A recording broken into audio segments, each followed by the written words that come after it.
Chapter 2009. You know what to do. Shao Yunduan's gaze bore into him, his eyes deep and penetrating. There were aspects that eluded me before, but now they've become clear.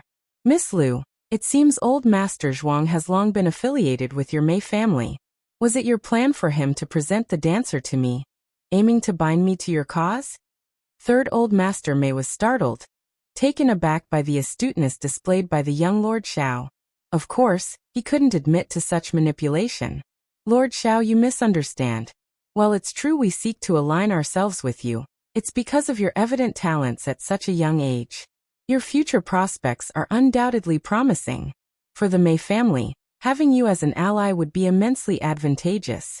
Is that so surprising? Yet as he spoke, Third Old Master Mei felt a surge of indignation. Whether it was wielding power, conducting business, or amassing wealth, the ultimate goal was to indulge in life's pleasures. He refused to believe that officials were devoid of desires for wealth and indulgence. Despite the Mei family's attempts at extending goodwill, Lord Shao had rebuffed them, even rejecting the advances of a beautiful woman offering herself as an ally. Do not entertain the idea of a jealous woman within the family, Third Old Master Mei mused, dismissing it outright. How could jealousy exist in the world? It was simply a reflection of men's shortcomings. However, Lord Shao was far from incompetent. If he were, how many individuals in this world could be considered competent?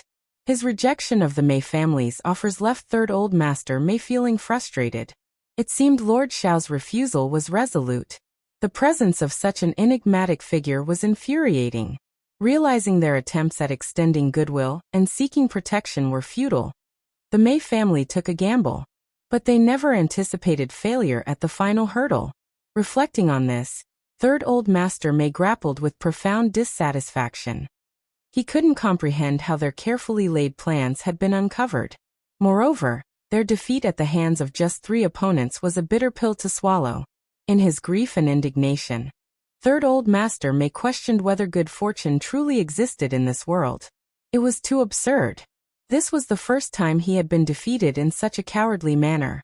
Yet he couldn't express his frustration. Shao Yunduan cast a disdainful glance at him. Your words are mere sophistry. The Mei family holds significant sway in An's province, deeply embedded in its power structures. I haven't even touched the Fan family, let alone you, who have done no wrong. While you may extend friendship, you wouldn't resort to such desperate and unscrupulous measures unless under duress. A family capable of reaching the apex of its region wouldn't act impulsively. If that were the case, you wouldn't have attained your current stature. This is simply your conjecture. It's not unfounded speculation. You know whether it holds truth or not. And speaking of which, you're likely not from the Tiger Head tribe. Otherwise, you wouldn't have taken action today. The Tiger Head tribe had been the first to succumb to the authorities, suffering a devastating defeat. Considering the tribe's concern for its reputation, they wouldn't openly disclose the extent of their downfall. If Third Old Master Mei hailed from the Tiger Head tribe, he would be privy to the truth. Moreover, the Mei family's methods were vastly different from those of the tribal leaders, indicating differing motives. If they had harbored fear, they would have acted preemptively instead of awaiting the authorities' preparations. If you find any errors, ads pop up, ads redirect, broken links, non-standard content, etc., please let us know. Report so we can fix it as soon as possible. Chapter 2010. Interrogation. Third Old Master Mei was also a mountain bandit, so it was even more implausible for the other 2 members of the Mei family not to be aware of it. Such matters were not merely personal. With his identity, the Mei family would undoubtedly reap significant benefits over the years. Shao Yunduan pressed on. Now, only the Min family tribe and Liuhe Fort remain. It must be Liuhe Fort, correct? All the leaders of the Min family tribe bear the surname Min. And I doubt you're the type to change your surname. It seems apparent. Shao Yunduan noted the shock and panic in Third Old Master Mei's eyes, rendering a response unnecessary. Suppressing the turmoil in his heart, Third Old Master Mei retorted. Lord Shao, if you wish to accuse me, do so directly. Are you attempting to condemn me with such a ludicrous accusation? Shao Yunduan retorted. You've orchestrated assassinations of court officials. Your fate is sealed. Do you believe the Mei family will remain unscathed? Do you believe we'll spare the Mei family? You. Third Old Master Mei exclaimed. Since you dared to act, you must bear the consequences, Xiao Yunduan declared. A chill swept through Third Old Master Mei. While he anticipated such an outcome, he refused to acknowledge it. He had always harbored confidence in his success, never considering the repercussions of failure. In that moment, Xiao Yunduan laid bare the ramifications of his failure, delivering a devastating blow. Third Old Master Mei insisted in a hoarse voice. I'll bear the consequences of my actions alone. I acted independently, with no involvement from anyone else. The Fan family has learned their lesson, and the Mei family acted in self-defense. I couldn't bear to see the legacy of my ancestors suffer harm. So I acted impulsively. Whatever crime it may be, I accept it. But Lord Shao cannot implicate others. This has nothing to do with my elder brother and second brother. I am not a mountain bandit. What are you blabbering about? It's too late, Xiao Yunduan sneered. No one from the Mei family will escape. Your words hold no significance. Speak all you want. Those who accompanied you today are all dead, but someone will recognize them. By following the clues, we'll uncover what I seek. And as for your Mei family, I refuse to believe we won't find anything of use. Third Old Master Mei was struck by shock like a bolt from the blue. You, he glared furiously at Xiao Yunduan, struggling against his restraints. He gritted his teeth, longing to leap at him and tear into his flesh. Xiao, you're wicked and ruthless. I won't rest until I've repaid you. Even in the afterlife. I won't let you off even if I become a ghost. Sunbai stepped forward, delivering a harsh kick to his lower abdomen. Behave yourself, he scolded coldly. Or face the consequences. Third Old Master Mei glared at Xiao Yunduan with bloodshot eyes. Unmoved, Xiao Yunduan replied calmly. You're no match for me in life, so what threat do you pose as a ghost? Sunbai, silence him and ensure he's watched closely. We'll return to the city tomorrow. Yes, Lord. After the harrowing ordeal, both Xiao Yunduan and Qiao Xian were no longer in a playful mood. In fact, as they spent the night in the wilderness, Sunbai and the others were fraught with nervousness, fearing another untoward incident under cover of darkness.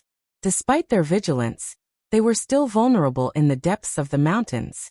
Unexpectedly, in the dead of night, Yi returned with 26 guards.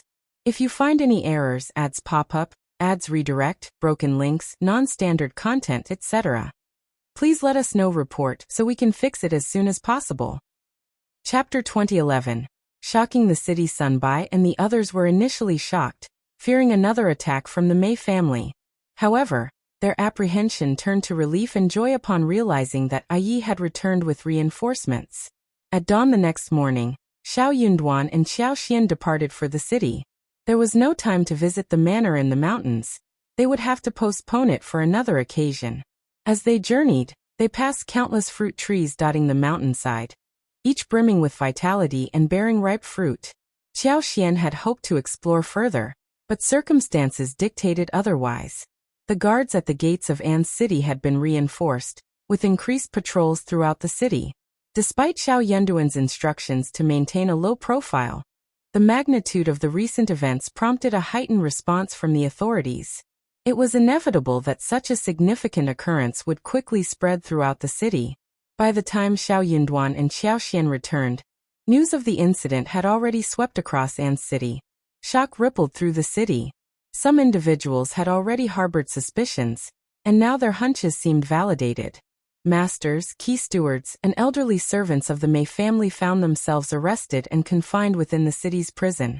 All household staff were meticulously accounted for and detained according to their rank and gender. Stewards and maids of higher status bound and gagged them to prevent collusion. The Mei family's estate was sealed shut, with strict restrictions on entry and exit. Their shops shuttered, with shopkeepers, accountants, and servers all escorted back to the family residence and incarcerated separately. Manor managers associated with the Mei family faced a similar fate. Though close relatives and friends of the Mei family were not detained, they were discreetly surveilled. Before Xiao Yunduan's return to the city, Jia Heming had efficiently organized everything in an orderly manner. Upon his arrival, Xiao Yunduan wasted no time, ordering his men to investigate the identity and backgrounds of the assassins.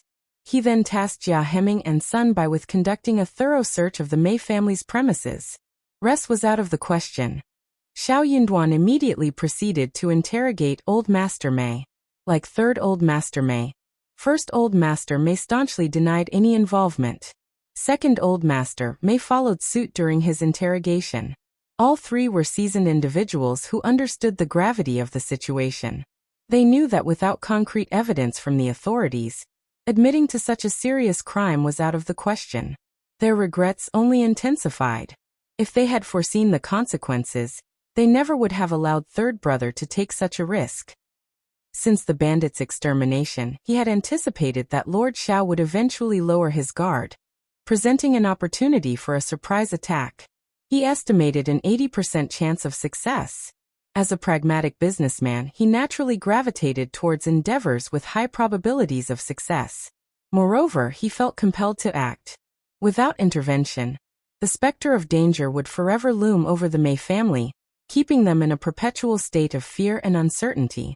With nerves on edge, they reached a unanimous decision to proceed with the plan. However, the outcome was a devastating loss. Regret now seemed futile. Jia Heming and Sun Bai's thoroughness and expertise yielded valuable findings in the Mei family's secret chamber. In just 5 days, the identities of 2 of the assassins who had died had been verified. They were the leaders of Liuhe Fort. The evidence was conclusive, and the Mei family was annihilated overnight. If you find any errors, ads pop up, ads redirect, broken links, non-standard content, etc., please let us know. Report so we can fix it as soon as possible.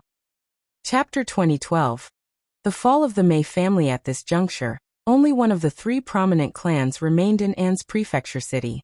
The Bai family and Wen family, now aligned with Xiao Yunduan, began to assert their presence.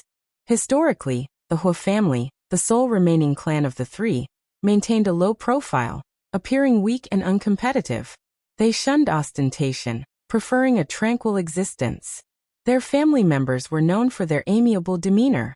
Many sighed in disbelief. Who would have imagined that the once understated Hua family would emerge triumphant? They now stood as the most illustrious among the 3. It became evident that maintaining a low profile was the path to true success. With the fall of the Mei family, the local power dynamics in An's prefecture city underwent a significant shift. All assets under the Mei family's ownership were redistributed. To everyone's surprise, the prefect's wife declined any claims this time. Qiao Xian deemed it unnecessary. With Liuhe Manor's expansive holdings, absorbing too many additional properties would prove burdensome. In the future, when she had the time, expanding her holdings wouldn't pose a challenge. Exploration was well within her capabilities.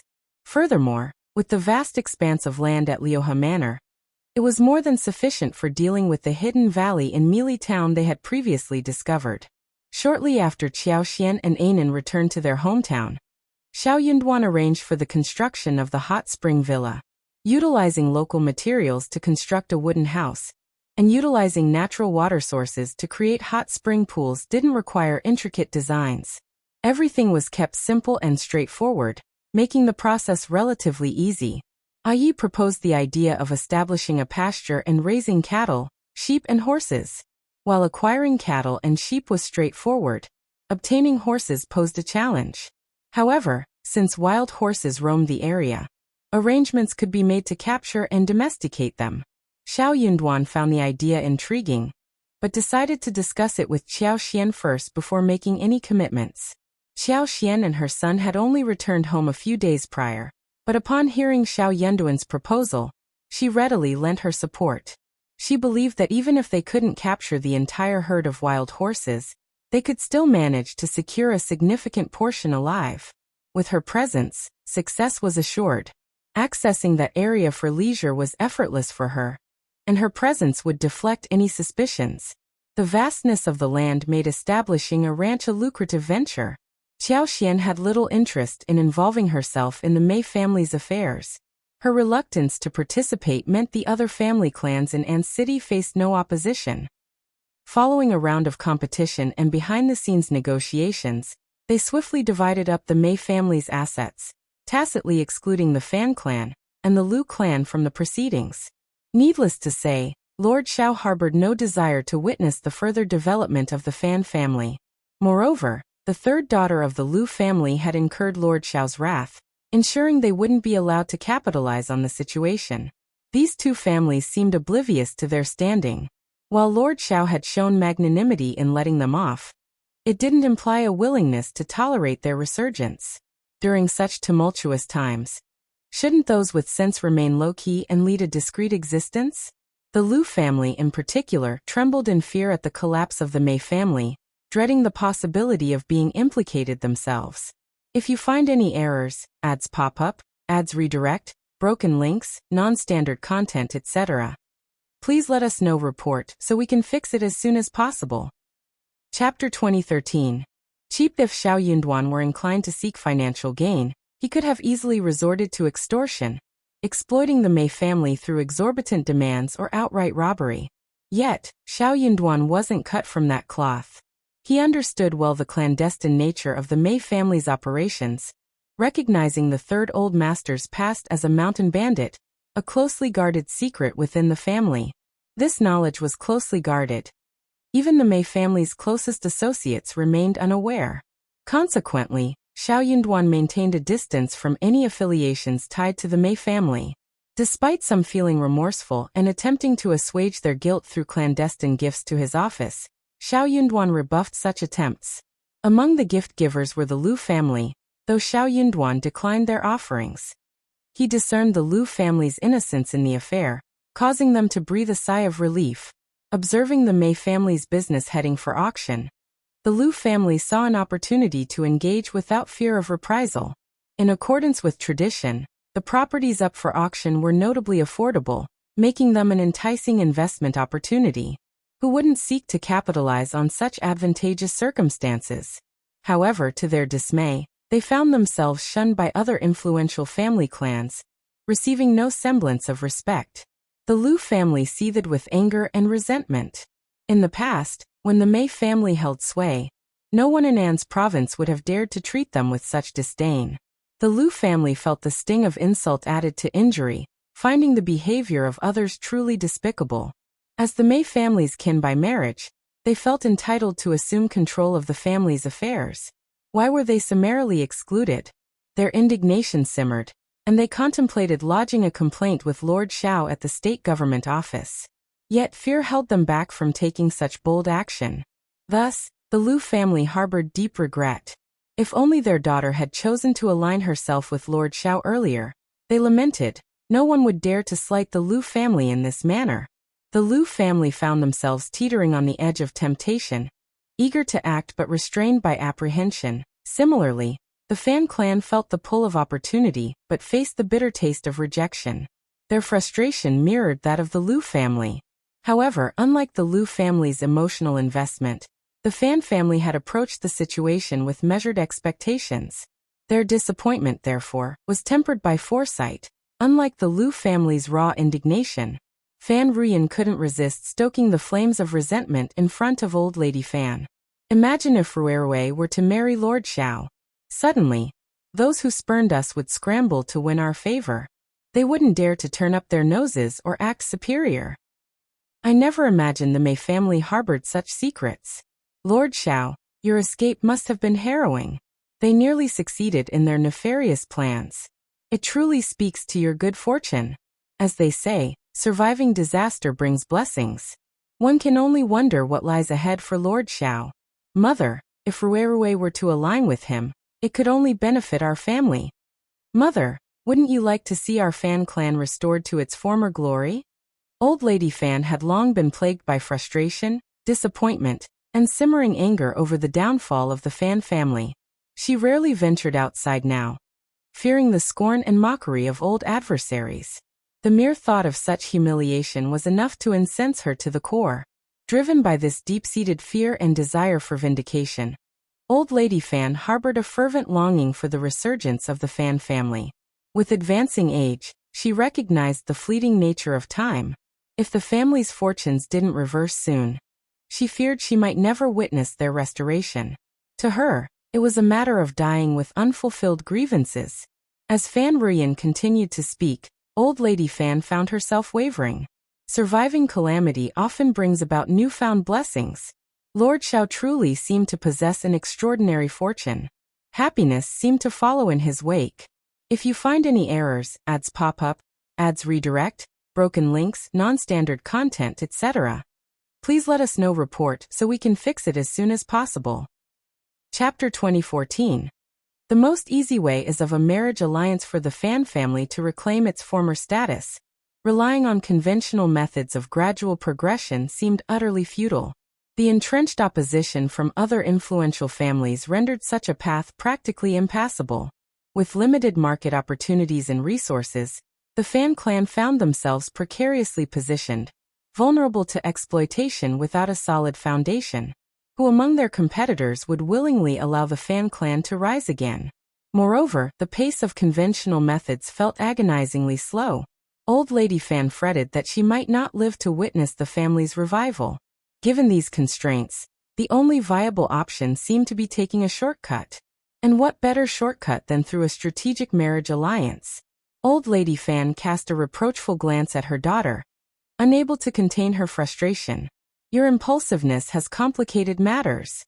If only you had consulted me beforehand, we might have had a chance.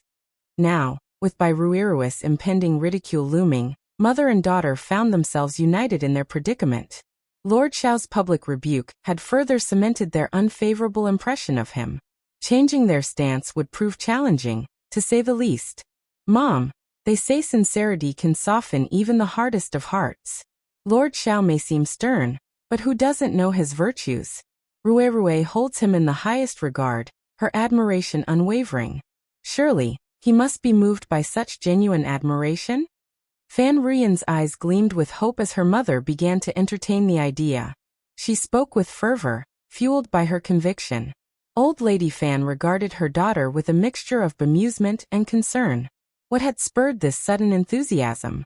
While she recognized the potential benefits for the Fan family's future, she couldn't help but wonder if Fan Ruyan's eagerness was excessive. Nevertheless, for the sake of the family's revival, perhaps a gamble was warranted. Yet, she couldn't shake off her reservations about her daughter's fervor. Old lady Fan's expression turned stern as she admonished. Enough with your impulsiveness. I don't understand what's gotten into you both. Your antics have already made us the talk of the town. Let the dust settle. Ruirui is only 15. There's no rush. Fan Ruyan said sheepishly. I was just thinking that since Madame Shao isn't here and Lord Qiao doesn't have any concubines to serve him, this is a good opportunity. Who knows, old lady Fan sneered. Lord Qiao doesn't have any concubines on the surface, but all the maids in the room are at his command. How naive. Do you really think that he has no one to serve him? He just doesn't tell anyone. Fan Ruyan had never thought that this would happen. She was stunned. That can't be right. If so, why didn't Lord Qiao tell us? It's not like it's a secret, old lady Fan remarked knowingly. There's not a cat in this world that doesn't eat fish. With a pointed glance at Fan Ruyan, she seemed to convey, you still have much to learn. Lord Qiao is a capable man. How could he not be aware? As for his silence, who's to say? Perhaps he deems it unnecessary, or maybe he's simply too indifferent to bother, or he might even be cultivating a reputation for his devout silence. Fan Ruyan hesitated, considering the possibilities. She leaned towards the first reason, unable to fathom a man striving for a reputation based on silence. What kind of reputation was that, indeed? Fan Ruyan couldn't contain her curiosity and pressed old lady Fan for answers, impatient for progress. But what could old lady Fan do? Though she cherished her daughter, old lady Fan found herself increasingly vexed by her persistence. If you find any errors, ads pop up, ads redirect, broken links, non-standard content, etc., please let us know. Report so we can fix it as soon as possible. Chapter 2015. Truly worthy in the end, old lady Fan impatiently scolded her daughter, insisting she compose herself. It was uncertain when, but at least a year or two would be required. They couldn't dwell on it incessantly. Ruiruis' youth and indulgence likely contributed to Lord Qiao's unfavorable opinion of her. With time on her hands, Fan Ruyan should focus on acquiring valuable skills. That should be her priority. Fan Ruyan couldn't argue with this logic. After some consideration, she resigned herself to wait for a year and a half, no longer feeling the need to rush. During the Dragon Boat Festival, An's city bustled with the excitement of the Grand Dragon Boat Race, drawing both Xiao Yunduan and Qiao Xian into the festivities. It was a vibrant affair. With the successful conclusion of this lively event, the tensions among the prominent families in An's province eased considerably, particularly those with ties to the Mei family. At last, they could breathe a collective sigh of relief. Since then, An's province flourished. Families, merchants, and landowners alike enthusiastically complied with the prefect's directives. The province's economy thrived with each passing day, leading to an improvement in the citizens' quality of life. Qiao Xian, as the prefect's wife, found herself basking in newfound prestige. Wherever she went, she was met with respectful flattery. In private, she shared a jest with Xiao Yunduan, remarking on the pleasures of being an official's spouse. It was a sensation she found strangely addictive. Xiao Yunduan chuckled, encouraging her to indulge in whatever brought her joy. Qiao Xian was delighted by his support. However, she remained level-headed. She had no interest in abusing her power. Instead, she preferred to oversee industry and relished the tranquil life of raising children in the countryside. Hunting, in her opinion, was the epitome of relaxation. Qiao Xian found herself deeply satisfied with the man's demeanor. Following the Dragon Boat Festival, Qiao Xian took charge of arranging Lixia and Song's marriage. For Lixia's dowry, Qiao Xian spared no expense. It included a lavish assortment of items, 40 sets of clothing for all seasons, 20 sets of fine silks, and 20 sets of exquisite gold and silver jewelry. Among these treasures was a set of gold jewelry adorned with gems and pearls, 2 pairs of jade bracelets, a pair of heirloom bottles symbolizing prosperity, and a complete set of mahogany furniture, comprising a canopy bed, wardrobe, dressing table, chest of drawers, and standing screen. And that was merely the tip of the iceberg. Numerous smaller items and a substantial sum of 1,000 taels of silver rounded out the impressive dowry. Throughout the years, Lixia had received numerous gifts of money, silver, and various other treasures, all totaling at least 1,000 taels of silver. As for Songshi, he naturally presented Lixia with a generous betrothal gift. Having grown up alongside Lixia, their fondness for each other had blossomed over the years. Perhaps it was due to Lixia's close relationship with Qiao Xian, but regardless, Song's affection for her was genuine. In order to preserve Lixia's dignity, he spared no expense in his offerings. Apart from a few token items like wine, snacks, and candied plums, Qiao Xian held nothing back, ensuring that every gift was bestowed upon Lixia with love and care. Qiao Xian and Xiao Yunduan possessed a plethora of properties in An's province. Even if Xiao Yunduan didn't hold an official position there, someone would still need to manage these estates. Songshi might even visit occasionally. Thus, they decided to acquire a house in An's province. The property wasn't extravagant, occupying less than 2 mu of land. It comprised a dozen or so well-built houses, with a spacious backyard that could easily be transformed into a charming garden. What made this residence truly remarkable was its proximity to the state government office, providing unparalleled convenience for Xiao Yunduan and Lixia to commute between their home and work. If you find any errors, ads pop up, ads redirect, broken links, non-standard content, etc., please let us know. Report so we can fix it as soon as possible. Chapter 2016. Lixia gets married. Given their busy schedules, Qiao Xian and Xiao Yunduan enlisted the help of a maid and a valet to manage household tasks. Additionally, they hired a kitchen maid to tend to cooking and laundry duties. In the latter part of the previous year, Songshi had diligently overseen the renovation of their new home, ensuring it was ready for Lixia's wedding. The festivities surrounding Lixia's nuptials were joyous and spirited, drawing envy from both the staff within the state office and residents of An's prefecture city. The abundance of dowry items far surpassed anything seen in even the wealthiest households. The wives of the state office clerks couldn't help but feel envious and resentful. They knew that when their own daughters married in the future, they wouldn't hold a candle to Lixia, a mere maid. The prefect's wife had been exceedingly generous. As Lixia bid farewell to the pavilion, Tears welled in her eyes as she bowed deeply to Qiao Xian and Shao Yunduan, expressing her heartfelt gratitude. Back when she was purchased from the human broker by her master, Lixia had only dared to hope for an existence free from beatings and scoldings. Who could have imagined that such a day would dawn upon her? Following her marriage, Lixia assumed the role of Qiao Xian's wife while still managing household affairs. Qiao Xian also broached the topic with Mian and Yi, expressing her desire to arrange weddings for them as well. However, Mian expressed a reluctance to marry just yet, preferring to continue working for a few more years. Qiao Xian respected her wishes and conceded with a smile, assuring her that she could marry whenever she felt ready. Despite their unmarried status, it was widely acknowledged that Mian and Yi were a couple. Yi, being straightforward, didn't seem bothered by the delay. He would likely wait patiently, even if it meant another 10 years. As for Lixia, although he showed no inclination towards marriage, his age indicated that he could only remain unmarried for another 2 years at most. Meanwhile, despite the gradual accumulation of experience by Fanghua, Qiao, and others, the household still faced a shortage of manpower. Continuing her efforts to bolster the household, Qiao Xian purchased 3 12-year-old girls named Xiaoman, Dongji, and Xiaoxue. Following Lixia's marriage, not only Lixia but also Kaiyun and Qiao suddenly found themselves inundated with suitors.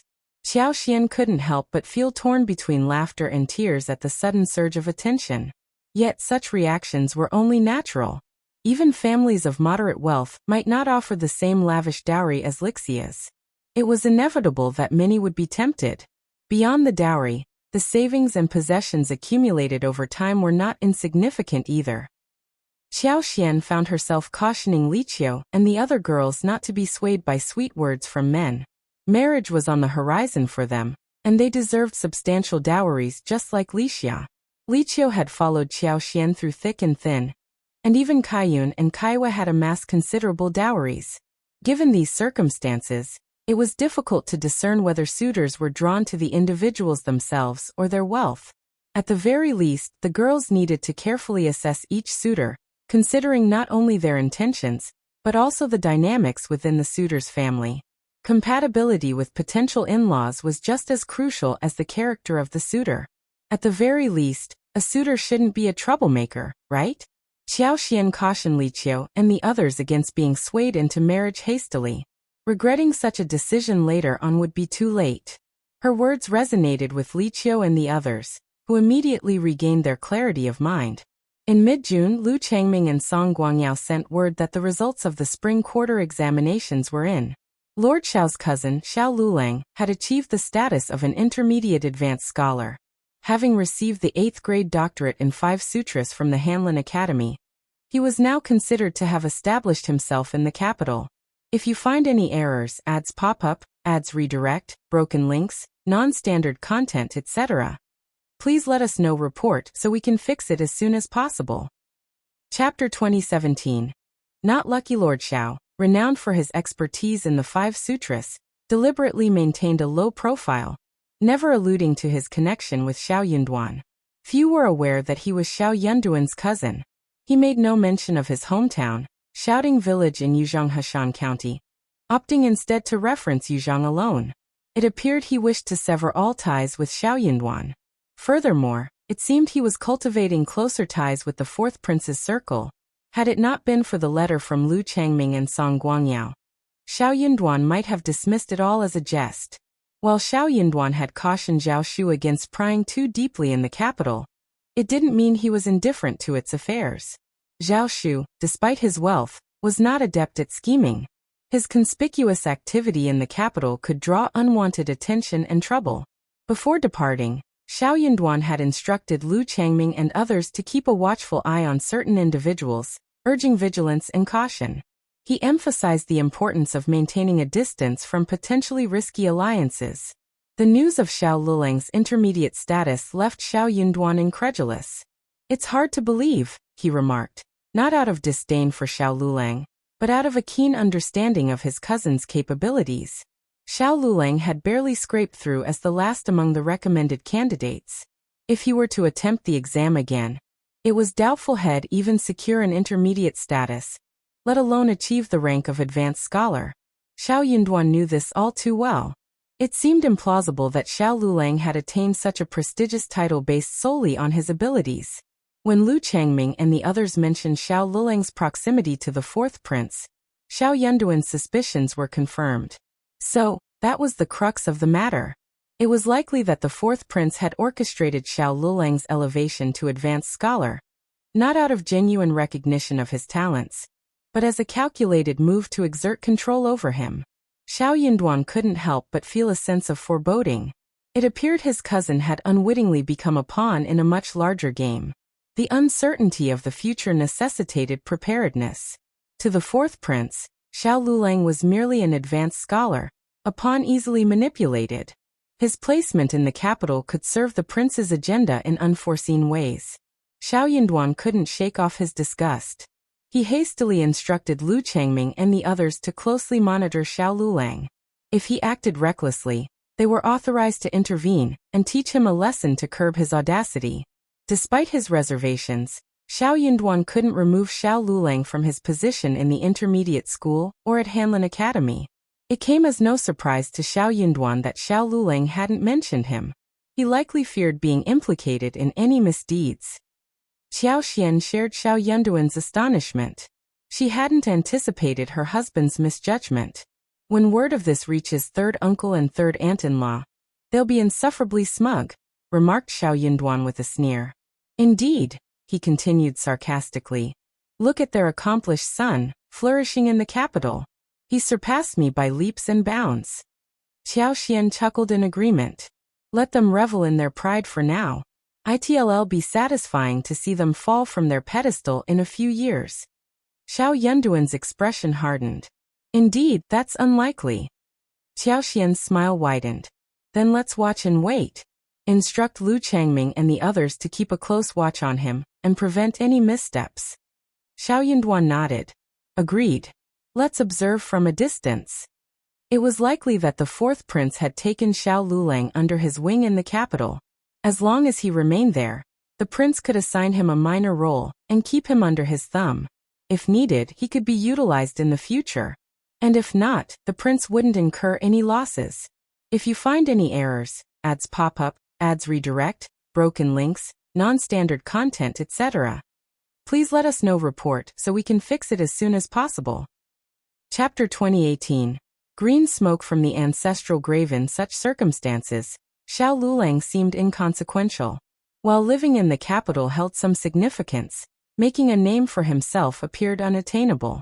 Yet, Xiao Yunduan found himself unexpectedly longing for him, despite their time apart.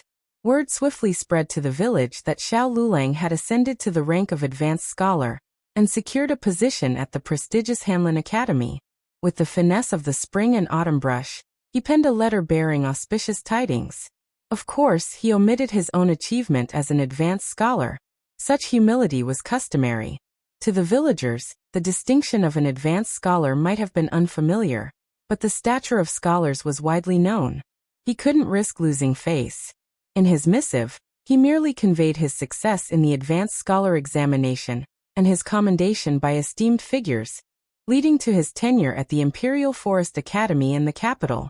He casually remarked on the exclusivity of Hanlin Academy, where only a select few, numbering no more than 20, were admitted each spring examination, all of them notably exceptional.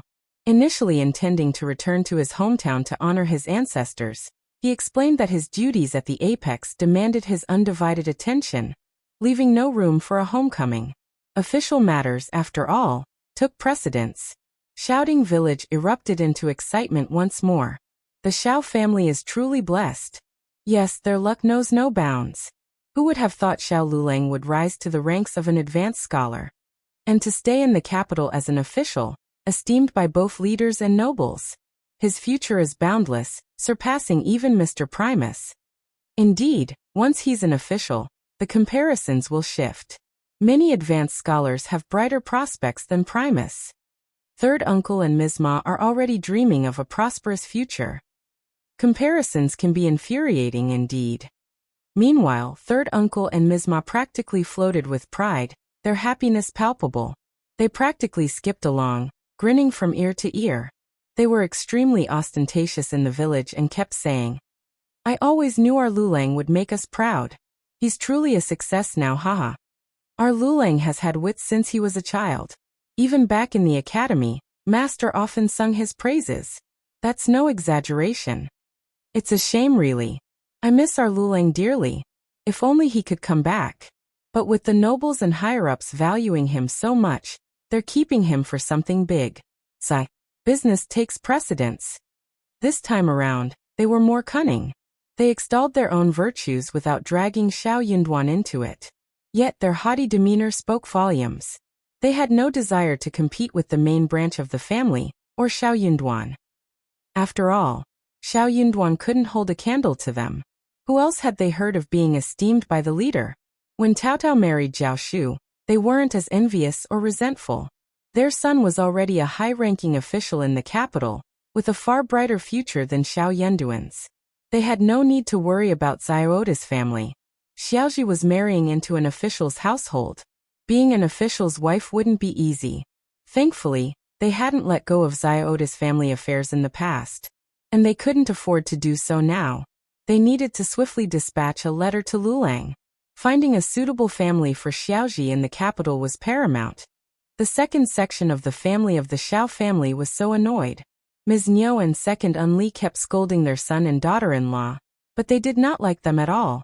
If you find any errors, ads pop up, ads redirect, broken links, non-standard content, etc., please let us know report so we can fix it as soon as possible.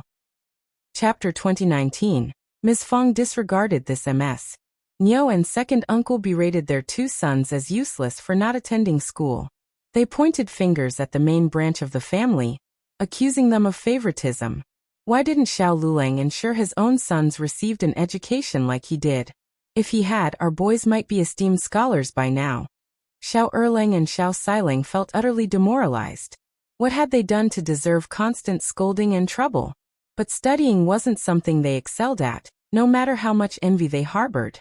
After finishing their tirade against their sons and daughters-in-law, Ms. Niu and second uncle turned their attention to Xianwen, pressuring him to work harder. Their sons were beyond redemption. They would have to pin their hopes on their grandchildren now. But how could Xianwen endure such suffering? His protests echoed through the courtyard. Life in the second branch of the family's household was filled with the sounds of children being reprimanded and punished daily. Despite Xiao Lulang's absence for ancestral rites, third uncle and Ms. Ma decided to host a lavish banquet to celebrate. However, this posed a slight dilemma. When Xiao Lulang first arrived in the capital, he essentially depleted their household funds to ease his transition. While their family still lived comfortably, their coffers were noticeably lighter. Hosting a lavish banquet seemed out of reach. Unperturbed by formality, they approached the main branch of the family with a sense of righteousness. After all, Lulang was also a nephew of the main branch. His success would undoubtedly benefit them too. And Lulang's prospects far outshone those of Xiao Yunduan. They planned to seek Yunduan out, relying on Lulang to provide for them. Given the main branch's ample resources, it was only natural for them to foot the bill for the celebration. Ms. Fang felt no envy as she observed the couple's jubilant antics around the village. She found it rather amusing. Instead, she used them as a cautionary tale for her own children and their spouses. Never become so arrogant as to forget your roots. Xiao Lulang wouldn't get far in his career with parents like that. They couldn't be a burden to Xiao Yunduan. But Ms. Fang wasn't about to let them off the hook so easily, especially when they had such a grand scheme in mind. As the elder aunt and uncle of Xiao Lulang, it was expected that Ms. Fang and eldest uncle would offer him financial support as a gift. By rural standards, presenting him with 3 taels of silver would be considered quite substantial. With a gleeful demeanor, Ms. Fang generously offered 50 taels of silver to the affluent family. No matter where the money came from, she knew she would be praised for her generosity. Though the third branch may have desired more, they couldn't press further. Money didn't just materialize out of thin air from the main branch. As for whether Xiao Yunduan would require Xiao Lulang's assistance in the future, Ms. Fang couldn't care less about that. The future would sort itself out in due time. When the day arrived, the main branch would naturally seek assistance if needed. Until then, there was no cause for concern. These words were intended to silence the third branch. Ms. Fang had never considered Xiao Lulang a dependable individual. Growing impatient, she instructed them to seek assistance from the second section of the family. Isn't the second section of the family benefiting as well? Ms. Ma pointed out, her tone laced with frustration. Honestly, they don't have any officials in their family and need your protection even more. You should go to their family and ask for money. This suggestion infuriated Ms. Niu and third uncle. Ms. Niu's anger was palpable as she shot a piercing glare at Ms. Ma, causing the latter to falter in her attempt to boast.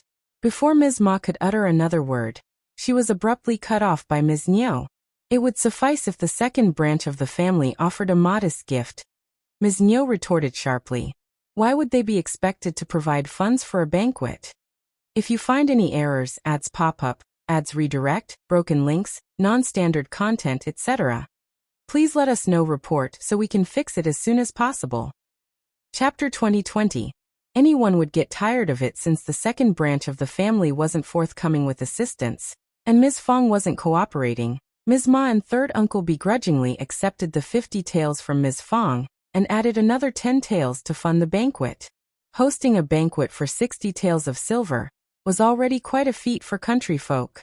Yet, Ms. Ma and third uncle couldn't shake off their disappointment, knowing it paled in comparison to the grandeur of Xiao Yunduan's hometown banquet. All they could do now was wait. When Lulang returned in the future, they vowed to make it up to him. No matter how festive, every celebration had its end.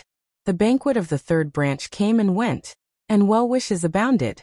Gradually, people returned to their own lives, paying less attention to the matter.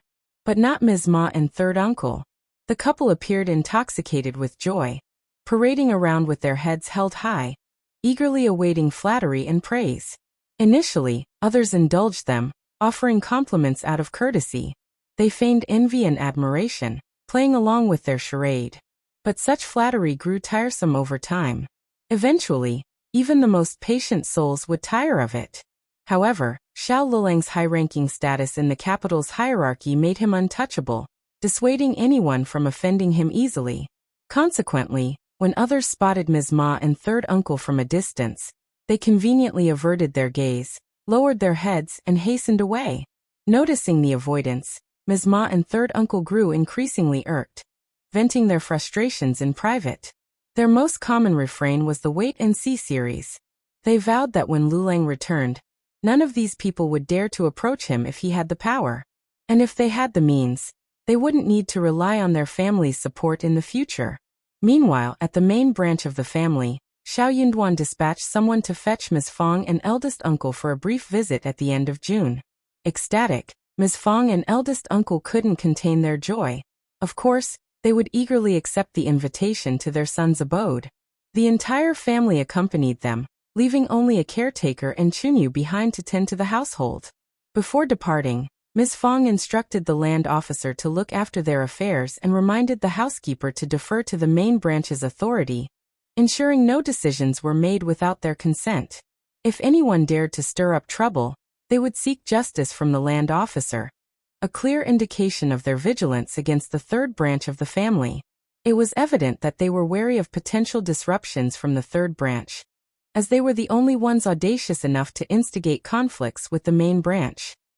Unless eldest uncle passed away one day, the animosity from the third branch would continue unabated, resulting in occasional flare-ups. They couldn't seem to learn their lesson. When Xiao Yunduan sent for them, the entire first branch of the Shao family eagerly packed their belongings and embarked on the journey with 2 large carriages, one for the maids and the other for Xiao Yunduan and Qiao Xian. Accompanied by 10 mounted guards, they set out. This spectacle evoked envy and admiration from the villagers. Those who had once believed Xiao Lulang held more promise than Xiao Yunduan underwent a change of heart. They now saw the superiority of Xiao Yunduan. After all, he was the primus. When he returned to his hometown to honor his ancestors, it would undoubtedly be a grand affair. Having served as an official in the capital and now serving as a local magistrate, he was accruing valuable experience. It was only a matter of time before he ascended to a higher position in the capital. Moreover, The fact that his parents dispatched so many people to fetch his family back suggested they were in good spirits and enjoying prosperity.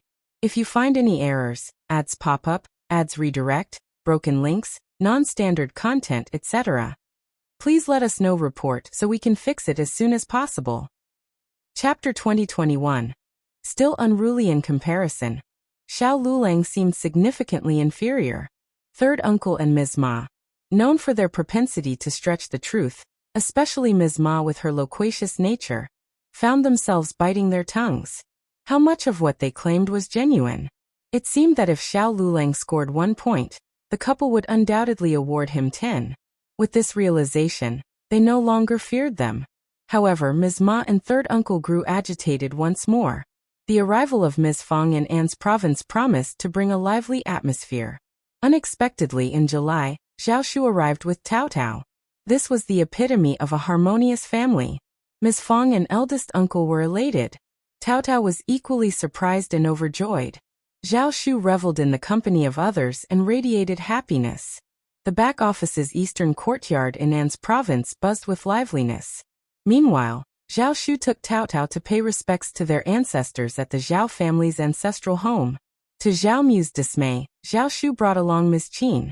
Despite Zhao Mu's irritation, Zhao Shu didn't neglect him and introduced him to Tao Tao, addressing Zhao Mu as uncle. As for Miss Qin being a mere concubine, Zhao Shu didn't even spare her a glance, let alone an introduction. Zhao Mu was seething with rage. However, Zhao Mu was keen to save face, so he refrained from speaking out. Miss Qin, on the other hand, wasn't as reserved. She erupted in anger on the spot, exclaiming, "He's your biological father." Zhao Shu, growing impatient, interrupted her sharply. "Your family is still so unruly. Is a concubine worthy of interrupting? If she were in our residence, such unruliness would have been disciplined long ago. And I have only one father. If anyone doubts it, they can take it up with the patriarch." "You. What about you? Uncle, your concubine truly lacks decorum. How dare she speak out of turn? If she continues disregarding propriety, she'll sow discord in the family and breed chaos. Who's to say she won't deteriorate further in the future? Uncle, are you going to let this slide?" Zhao Mu seethed in silence. Miss Qin seethed too, but dared not voice her discontent. She knew that if she spoke, Zhao Shu would promptly cut her off with the word concubine, denying her a chance to finish her thoughts. This despicable man. Truly despicable. With a contemptuous glance at Zhao Mu, Zhao Shu sneered before departing with Tao Tao. Finally, Zhao Shu grasped the situation. It was evident that Zhao Mu had grumbled about why Miss Qin accompanied them. There were certain things he couldn't voice due to his concern for saving face, but Miss Qin didn't share his reservations. Miss Qin was shameless and lacking in intelligence. She didn't hesitate to speak her mind, though she seldom had the opportunity to do so, as Zhao Shu always cut her off. Zhao Shu's generosity towards the patriarch's wife, and the elders increased by 20%. This gesture elicited widespread happiness, with everyone regarding him and Tao Tao with utmost warmth and affection. The ancestral worship proceeded smoothly, and Tao Tao's name was duly added to the records. As for Zhao Mu, his status as Zhao Shu's biological father proved futile. The sex laws were immutable, and since Zhao Shu had been formally adopted, he no longer bore any relation to Zhao Mu. There was no way for Zhao Mu to exert control over him. Everyone conveniently ignored Zhao Shu's decree. If you find any errors, ads pop up, ads redirect, broken links, non-standard content, etc., please let us know. Report so we can fix it as soon as possible. Chapter 2022. Scheming Zhao Mu was so infuriated that he nearly spat blood. Unable to bear it any longer, Miss Qin wept for Zhao Mu. Yet, without a word from Zhao Shu, all the respected ladies and aunts in the clan hurled insults at her. Even Zhao Mu received a stern reprimand from the clan elders. Clearly, he hadn't learned his lesson. Not only had he brought a concubine to such a significant occasion, but this concubine also dared to criticize the Zhao family.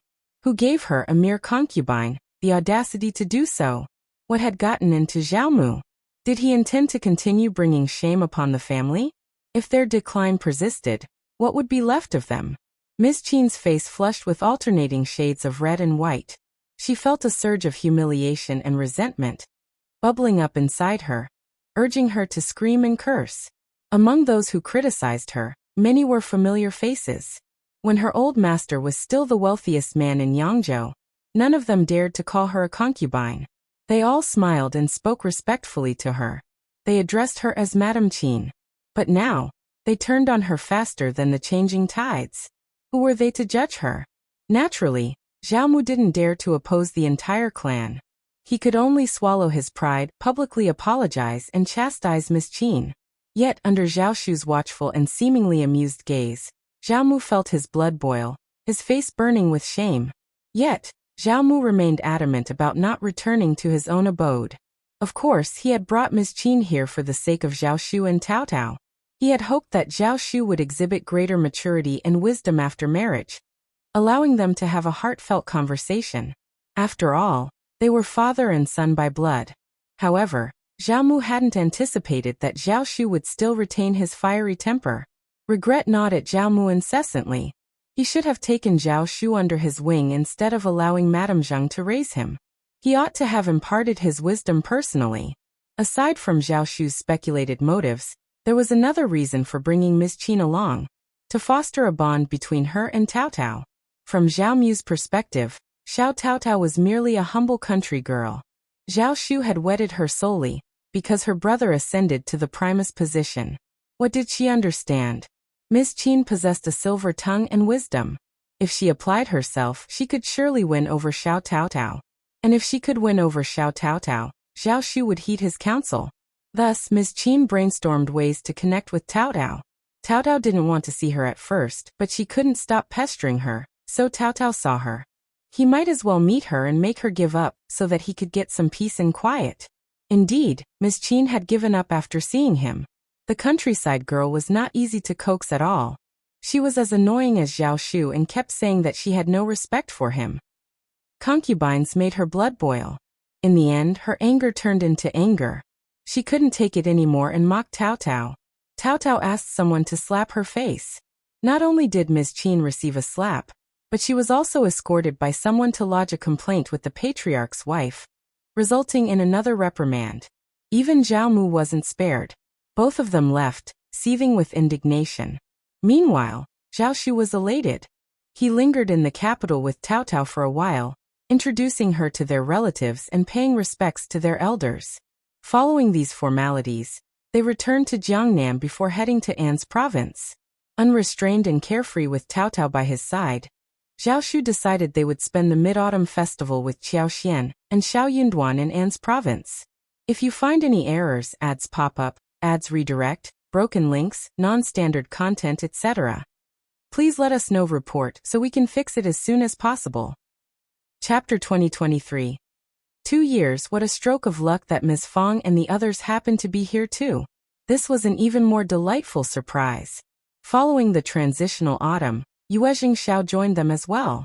Qiao Xian, Yuezheng Shao, and Zhao Shu resumed their business discussions. They were able to procure various goods like herbs, tea leaves, fabrics, and timber from An's province. With the collaborative efforts of both families, they could handle any quantity of goods.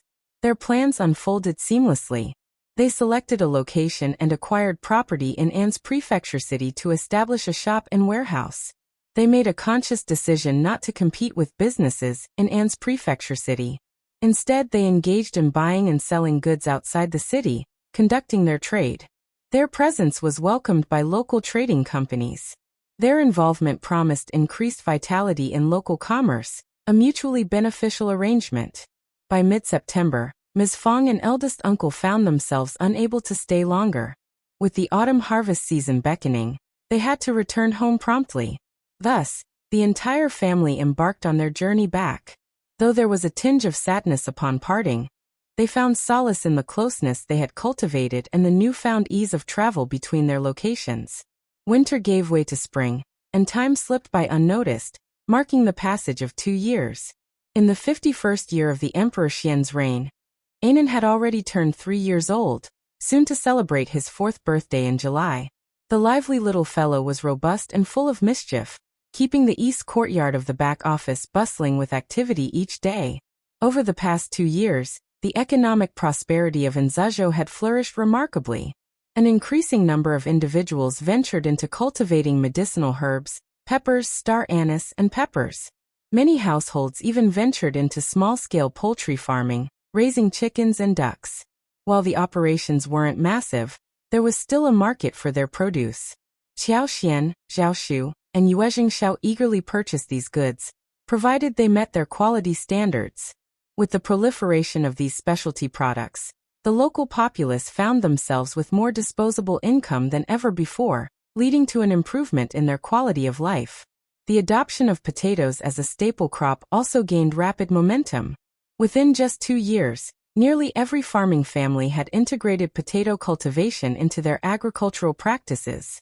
Larger households dedicated 4 to 5 mu of land to potato cultivation, while smaller ones allocated 1 or 2 mu. Some ambitious farmers even cultivated more, recognizing the immense benefits of this versatile crop. Truly, the success was undeniable.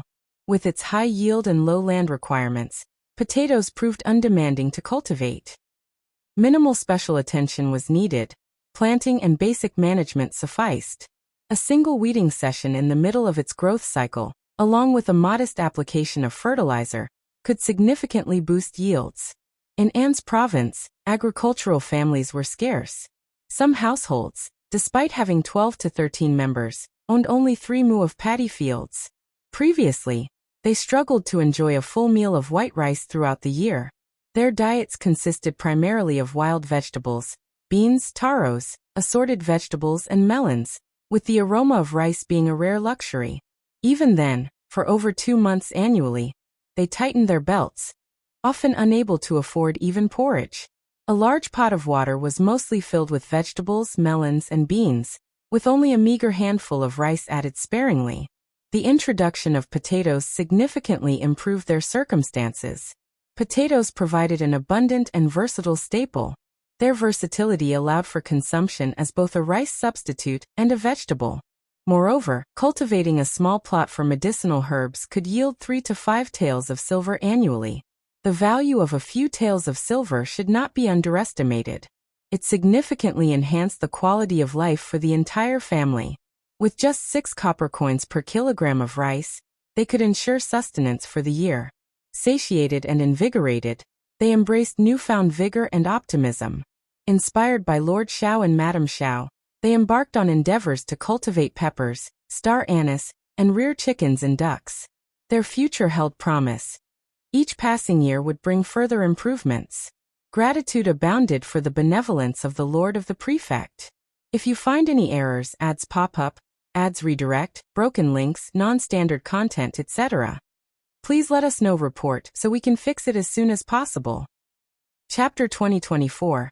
Emperor Xian is in danger again. Xiao Xian's business flourished, and Liuhe Manor had not only found its footing, but had also expanded its operations. Meanwhile, nestled within the remote mountains of Meili Town, a hidden valley reminiscent of paradise underwent development. At the heart of this valley stood a rustic hot spring villa constructed entirely from logs. Expansive pastures dotted the landscape, where horses, cows, and sheep grazed.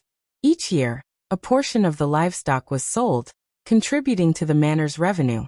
The horses, predominantly wild, underwent taming efforts led by A Yi, Sun Bai, and Zheng Sang, requiring considerable dedication and skill. These horses were truly exceptional, one-of-kind specimens, scarce and highly prized. While there were occasional sales, they were few and far between, spanning not just years but potentially decades. Annually, Qiao Xian, Shao Yunduan, and Anan embarked on retreats to the hot springs, indulging in activities like horseback riding, lakeside leisure, fishing, hunting, and foraging for mountain treasures. The myriad experiences offered endless entertainment, leaving participants thoroughly engrossed in content. Anan took great delight in the surroundings as well. Within the hot spring villa, Qiao Xian leisurely explored the nearby mountains and valleys. During the day, he ventured out to gather mountain treasures and engage in hunting expeditions. As night fell, he returned to the tranquil confines of the valley's hot spring villa, embracing a carefree existence. Each year he made a brief sojourn, typically spanning 7 to 8 days. Departures were always accompanied by a reluctance to leave. Xiao Xian vividly recalled the heavy snowfall of the previous winter, which arrived 2 days after their arrival. Basking in the hot springs amidst the pristine snowscape left an indelible impression. A moment of sheer wonder amidst the untamed beauty of the mountains. This experience resonated deeply with everyone present, eliciting awe and admiration. While time passed leisurely in An's prefecture city, tension and uncertainty permeated the atmosphere of the capital. The political landscape of the capital remained volatile, characterized by intrigue and disdain.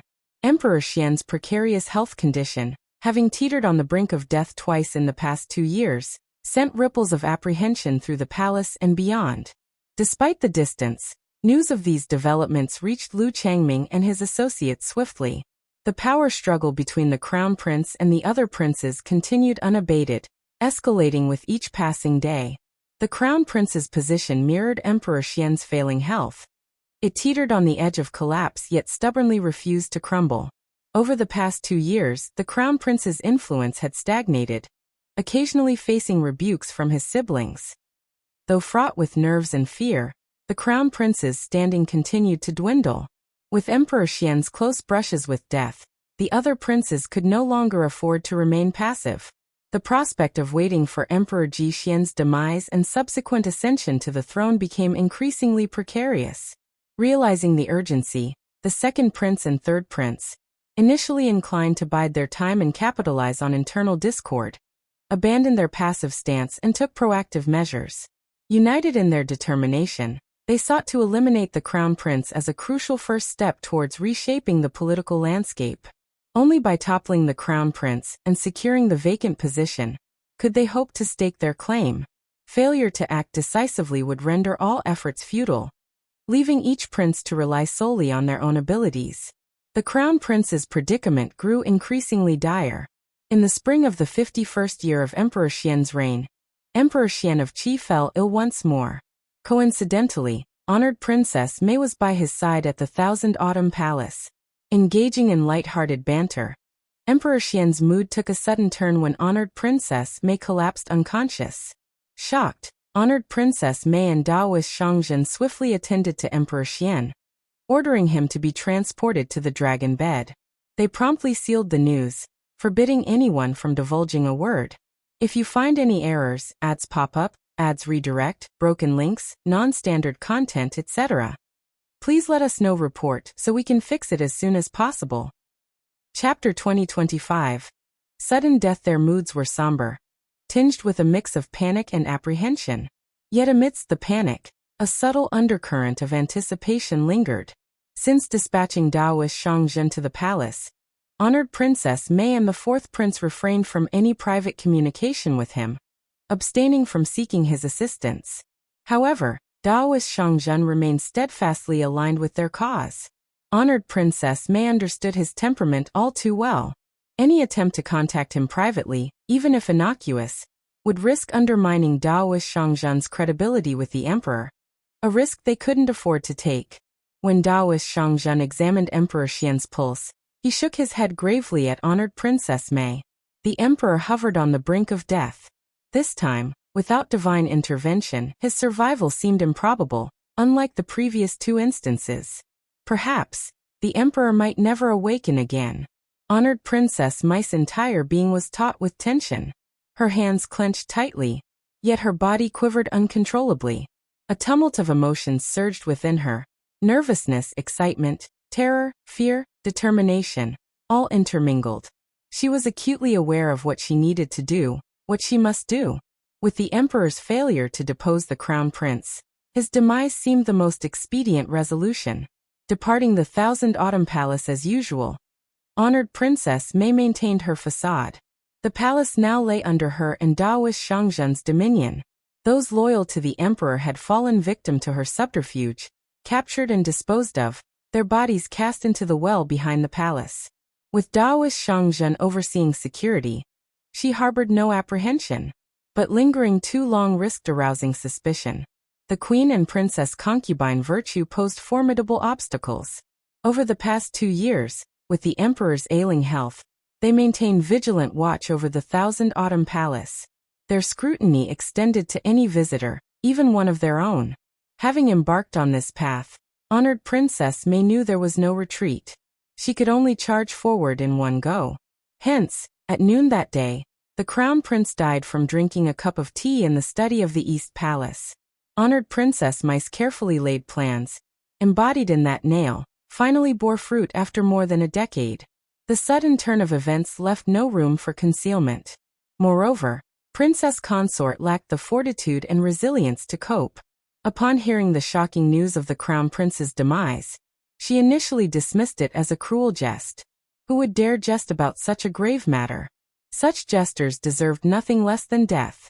Reality crashed upon Princess Consort with devastating force once she grasped the truth. In a frenzy, she hurled herself towards the study in the East Palace, clinging to the desperate hope that the Crown Prince could still be revived. Surely he wouldn't die, he couldn't die. Just yesterday they shared dinner. This morning he stood in court. How could someone so vibrant succumb to death? It had to be a hoax, a cruel deception. The sight of the Crown Prince's lifeless body shattered Princess Consort's resolve completely. Her cries echoed through the palace as she beseeched anyone who would listen to summon the imperial physician to save the Crown Prince. Little did she know she'd soon be thrust into the chaos, rushing to court, summoning the eldest grandson, and rallying trusted ministers. The news of the Crown Prince's sudden demise rippled through the Eastern Palace like wildfire.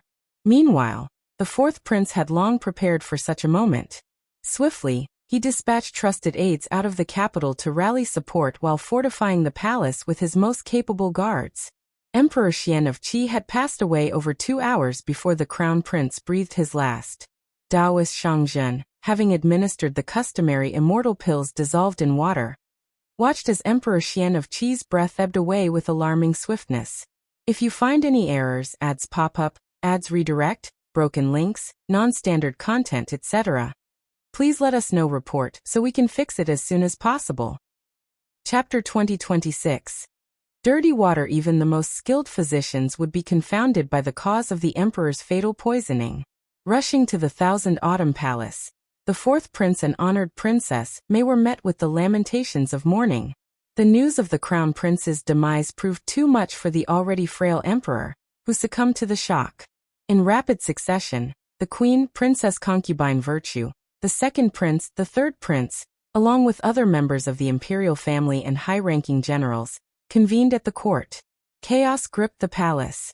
Leading the accusations, honored Princess Mei pointed fingers at Empress Qi, insinuating complicity in the emperor's death in the open court. With a meticulously prepared speech, her accusations carried weight and logic. The emperor's declining health over the past 2 years, coupled with the queen and third prince's conspicuous activities during that time, hinted at ulterior motives. Why did the Crown Prince meet a sudden demise? It pointed squarely at the queen's machinations. Unhappy with her own status as queen and her son's failed bid for the Crown Prince title, the queen likely sought to eliminate the competition. By poisoning the Crown Prince and inciting the emperor's demise, the queen could circumvent any potential testamentary challenges. With the legitimate heir removed, the path to the throne would clear for the third prince. Such calculated malice displayed by the empress was truly staggering. In that scenario, indeed, Empress Qi and the third prince stood to gain the most, casting doubt and suspicion upon them from all sides. Empress Qi seethed with fury. How dare that woman accuse her of such treachery? Yet, despite her indignation, she found herself backed into a corner. No amount of denial could dispel the pervasive doubt in everyone's minds. The emperor's lack of a testamentary decree and the untimely demise of the Crown Prince were damning evidence against them. Even if they vehemently protested their innocence, what good would it do? Unless they publicly renounced any claim to the throne. But why refrain from seizing the opportunity? They were the rightful contenders. Why not fight? Honored Princess Mei, that wretched woman, would surely never let them off the hook after casting such damning aspersions upon them. If the fourth prince ascended the throne, death would surely await them, unless they were sentenced to lifelong imprisonment, a fate scarcely better than death. In a desperate bid to deflect blame, Empress Qi and the third prince turned the tables, accusing the fourth prince and honored Princess Mei of the crime. Their rationale? The mother and son duo had always been scheming. It was common knowledge that the fourth prince harbored ambitions contrary to the crown prince's interests. Moreover, the fourth prince's swift arrival at the palace following the crown prince's demise, accompanied by a retinue, smacked of premeditation. This implied that he was already aware. Regarding honored Princess Mei, her visit to the Thousand Autumn Palace just the day before the emperor's demise raised eyebrows. Who could say if there was more to the story? Daoist Shangzhen, bestowed upon the emperor by honored Princess Mei's family, had vanished. Naturally, suspicions arose. Yet honored Princess Mei and the fourth prince vehemently denied Empress Qi and the third prince's accusations, dismissing them as baseless conjecture. After all, Daoist Shangzhen enjoyed considerable renown. The emperor sought an expert, and honored Princess Mei's family shared in the burden of governance. What was amiss with that arrangement? Now that the emperor had passed, perhaps Daoist Shangzhen harbored concerns about his safety without the emperor's protection.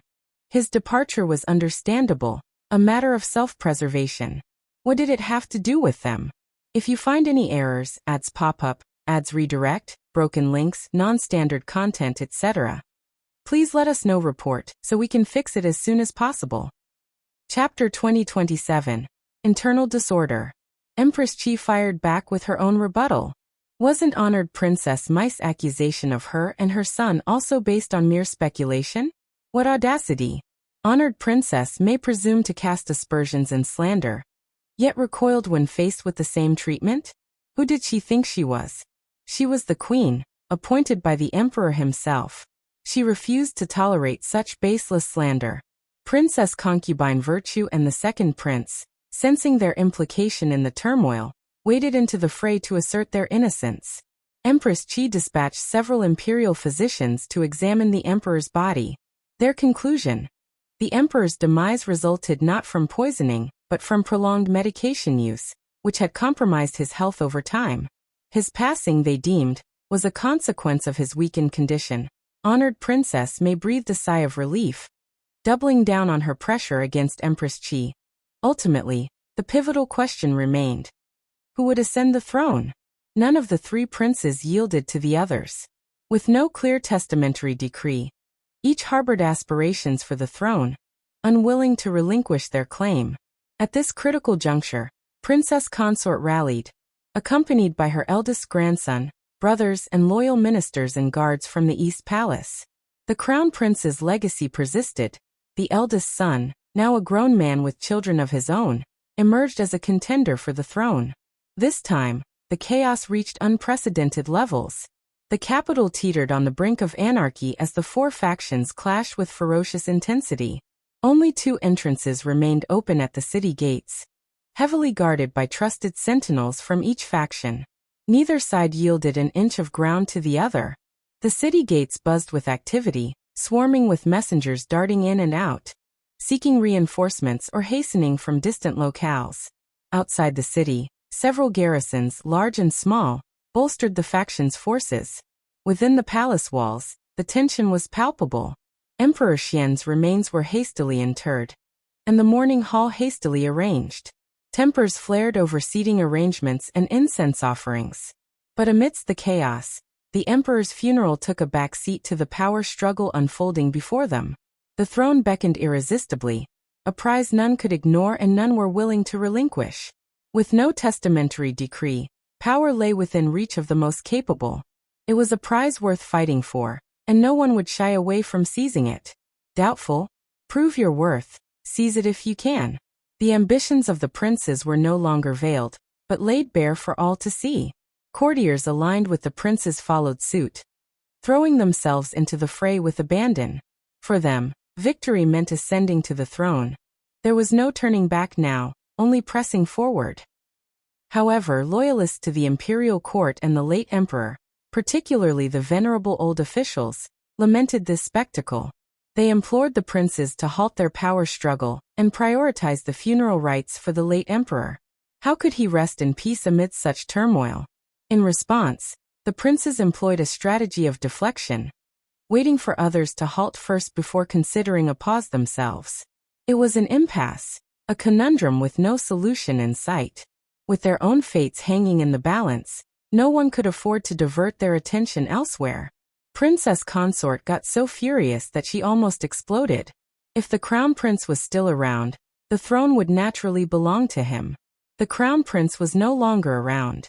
As the saying goes, a son inherits his father's negative karma, so the throne naturally belonged to the eldest grandson. What right did these people have to snatch her son's empire? All of them were shameless. But Princess Consort's faction was the smallest among these forces.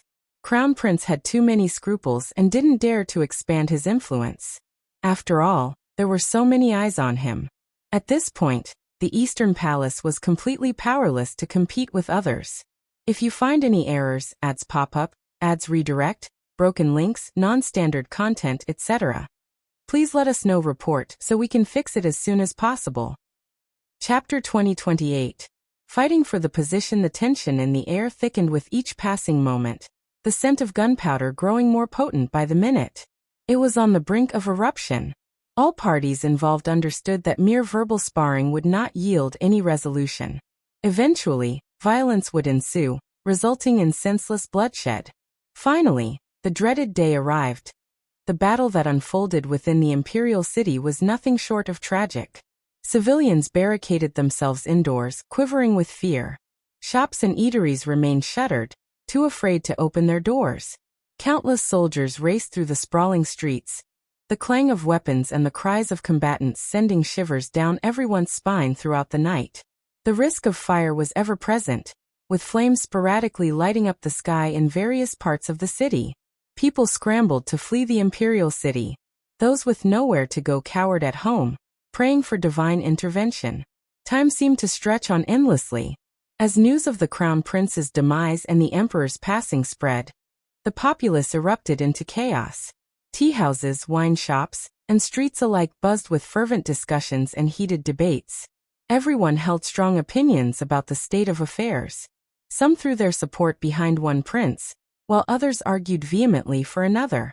But as the turmoil dragged on, such debates lost their significance. They ceased to matter to anyone. Even the scholars, usually eager to dissect matters of governance and steer the nation, found themselves devoid of such contemplations. All were consumed by a singular thought. Let's bring this to an end swiftly. As long as peace returned, the identity of the successor seemed inconsequential. All they wished for was the swift settling of dust and the restoration of tranquility. This torment and fear persisted for 7 long days and nights. Finally, after a week, a temporary resolution emerged. Temporary because there was no clear victor. The 4th prince and honored princess may claimed a partial victory within the imperial city, yet the Sun family absconded with Princess Concubine Virtue and the 2nd prince, fleeing the city's confines. Before departing, Princess Concubine Virtue ignited a massive blaze within the court. General Sun, in a ruthless maneuver, ordered arson near the city gates, leaving behind a trail of sabotage and potential assassinations.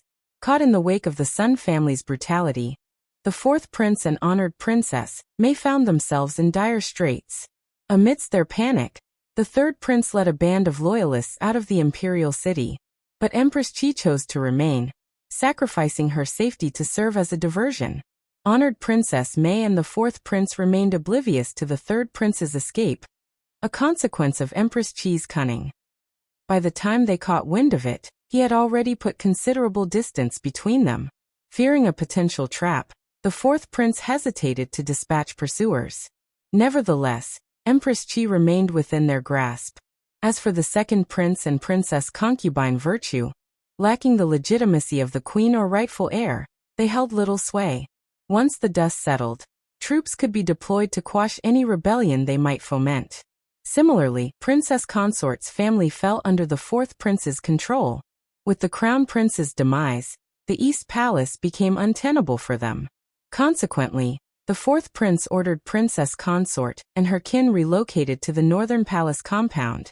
Tragically, all 3 of the Crown Prince's sons, including the eldest grandson, perished in the prior skirmishes. Only a handful of Crown Prince's grandsons survived, deemed inconsequential and thus spared. Devastated, Princess Consort capitulated. Initially resistant to vacate the East Palace, She ultimately lacked the resolve to end her life alongside her family. If you find any errors, ads pop up, ads redirect, broken links, non-standard content, etc., please let us know. Report so we can fix it as soon as possible. Chapter 2029. 3 Emperors of a Country. Princess Consort's spirit was too battered to entertain thoughts of suicide, yet she couldn't shake off her resentment.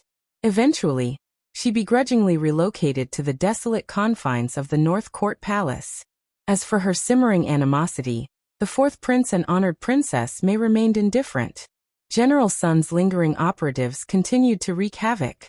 Night after night, fires erupted, assassinations claimed lives, and ambushes unfolded, leaving the 4th Prince seething with rage and frustration. His loyalists, too, were stretched thin. Within the palace walls, Empress Qi persistently stirred up trouble for honored Princess May. Empress Qi wielded considerable influence over the intermediate palace. Since the late emperor hadn't stripped her of her title, she remained the legitimate empress. Regardless of which prince ascended the throne, she'd retain her status as Empress Dowager. No prince dared to defy filial piety, especially the 4th Prince, who, despite securing the capital, lacked a legitimate claim. His authority was earned through contentious battles with his siblings. While they could overlook his methods during the struggle, they couldn't ignore the need for diplomacy in the aftermath. Otherwise, his reign would lack all semblance of dignity. Empress Qi and her son were untouchable for now. Not only was the 4th Prince hesitant to act, but he also felt compelled to ensure Empress Qi's well-being. Her safety was paramount. Any harm befalling her would be difficult for him to justify. Empress Qi recognized this vulnerability and exploited it fully in her clashes with honored Princess May. Bearing her resentment like a heavy burden, honored Princess May found herself repeatedly tested, her frustration growing with each passing confrontation. Yet she dared not lay a finger on Empress Qi. Inside and outside the palace, both honored Princess May and the 4th Prince were equally drained. It took the 4th Prince more than half a month to stabilize the situation finally. He instructed the imperial astronomers to select the most opportune date for his ascension to the throne, and the proclamation of a new era. Following this, he arranged for the construction of a mourning hall and summoned civil and military officials, along with relatives, to pay their respects. Once the former emperor was laid to rest, preparations for the inauguration ceremony commenced. The event had to be vibrant, celebratory, and filled with auspiciousness, a beacon of hope to dispel the recent shadows of misfortune. With unwavering confidence and vigor, the 4th Prince stood as the unrivaled master of the Ying family. No contender could match his strength or determination now. He felt a surge of relief at his swift decision-making. Throughout history, fortune favored those who dared to venture into perilous territories. This truth had been reaffirmed once again. Had he hesitated to eliminate the Crown Prince, he wouldn't have seized the reins of power today. However, what caught the 4th Prince off guard was the clandestine departure of the 2nd Prince, Princess Concubine Virtue, and their entourage, escorted by General Sun to Xiangyang City in Hubei Prefecture. While he busied himself extinguishing fires and managing the aftermath in the capital, they had slipped away unnoticed. To compound matters, the 2nd Prince had usurped the throne ahead of him, altering the era's name to one that cast him as a regicide and patricide. He had circulated a bounty, calling upon officials worldwide to suppress him and avenge the former emperor. Following suit, the 3rd Prince ascended the throne in Jinan, leveling similar accusations against the 4th Prince. Upon receiving this distressing news, the 4th Prince and honored Princess May were incensed and revolted. It was akin to having a live fly forced down their throats. Assuming victory with the capital under his control, he had presumed the 2nd and 3rd Princes would scurry away like frightened strays, destined to be captured eventually. Their audacious maneuver blindsided him. Regret gnawed at the 4th Prince's conscience, his insides churning with remorse. Had he possessed foreknowledge, he would have promptly expelled them and claimed the throne. Who could have anticipated their brazenness? Disregarding the auspicious date, the 4th Prince hastily crowned himself emperor. If you find any errors, ads pop up, ads redirect, broken links, non-standard content, etc., please let us know. Report so we can fix it as soon as possible. Chapter 2030. Dumbfounded, the fourth prince staunchly positioned himself as the rightful ruler, deeming the other two factions as rebellious. He rallied the ministers of the realm to unite in their assault. But what if? Lingered as an unspoken question. Relinquishing the territory he had painstakingly seized was out of the question. His only recourse was swift ascension to the throne. Delaying only rendered him more vulnerable. As the three factions clashed, drawing support and opposition from various quarters, confusion swept through local officials and citizens alike. A proverb echoed in their minds. There's no second master in the family, and there's no second sun in the sky. Now, with three emperors vying for supremacy, whom should they obey? Whom should they recognize as their sovereign? Logically, allegiance should lie with the ruler in the capital. Yet, the legitimate heir of the empress resided in Jinan Shandong. As the eldest son, the second prince held a compelling claim to the throne. With the crown prince out of the picture, succession would likely favor either the firstborn or the eldest son. In either scenario, the second or third prince stood to ascend. However, the fourth prince had seized control of the capital. Throughout the realm, confusion reigned supreme. Each of the three princes found themselves in a deadlock, unable to assert their legitimacy over the others. They stood as equals in their claims to orthodoxy. Compounding the dilemma was the lack of trust among themselves, further confounding the populace as to whom they should align with or heed. Beyond the three princely factions, a contingent of officials remained steadfast in their loyalty to the late crown prince. They harbored suspicions that his untimely demise was somehow linked to the machinations of these three contenders. In their eyes, all three were tainted by sin and unworthy of kingship. They fervently believed that the throne rightfully belonged to the crown prince's descendants. With this sentiment fueling the chaos, matters only grew more convoluted. Upon ascending the throne, both the second and third princes swiftly embarked on a campaign to expand their territorial influence. They sought to consolidate control over neighboring cities, establishing a strategic foothold and amassing resources to bolster their cause. Their aim was clear: to fortify their position, accumulate strength, and secure logistical support, thus enabling them to challenge the authority of the capital. In contrast, the fourth prince, having seized control of the capital, held the upper hand. With access to greater resources and a more entrenched claim to orthodoxy, he stood unrivaled in comparison. The fourth prince seethed with rage, his mind ablaze with fury. Having emerged as the clear victor, with plans for a triumphant celebration already in motion, the sudden turn of events was intolerable. In a fit of indignation, the fourth prince issued a decree commanding local authorities to uphold their duty and allegiance. Those who dared to side with the rebels would face the gravest punishment: extermination of their entire families. He forbade any submission to the renegade forces, threatening severe consequences for disobedience. Simultaneously, he handpicked his most trusted aides and marshaled his forces. With a formidable army of 50,000 soldiers at his command, he set his sights on Jinan. His intent was clear: to make an example of them. The third prince, lacking the seasoned expertise of General Sun, was vulnerable. Despite his fierce generals and formidable soldiers, they would crumble under the might of the fourth prince's onslaught. With Jinan captured, and the second prince's followers eradicated, the fourth prince was certain the world would acknowledge his legitimacy. Unconcerned with the fourth prince's wrath, the second prince seized the opportunity to further his own agenda. As the mid of May approached, news of the capital's military mobilization spread to An's province. The imperial court descended into turmoil as the princes vied for the throne, sending shockwaves of panic and confusion rippling throughout the populace of Great Qin. Even in the remote An's province, the tremors of chaos could be felt, leaving its residents bewildered and apprehensive. Shao Yinduan found himself equally shaken by the unfolding events. While he harbored grievances against the crown prince, he had never entertained thoughts of revenge. The sudden loss of the crown prince's life left him reeling with disbelief and regret.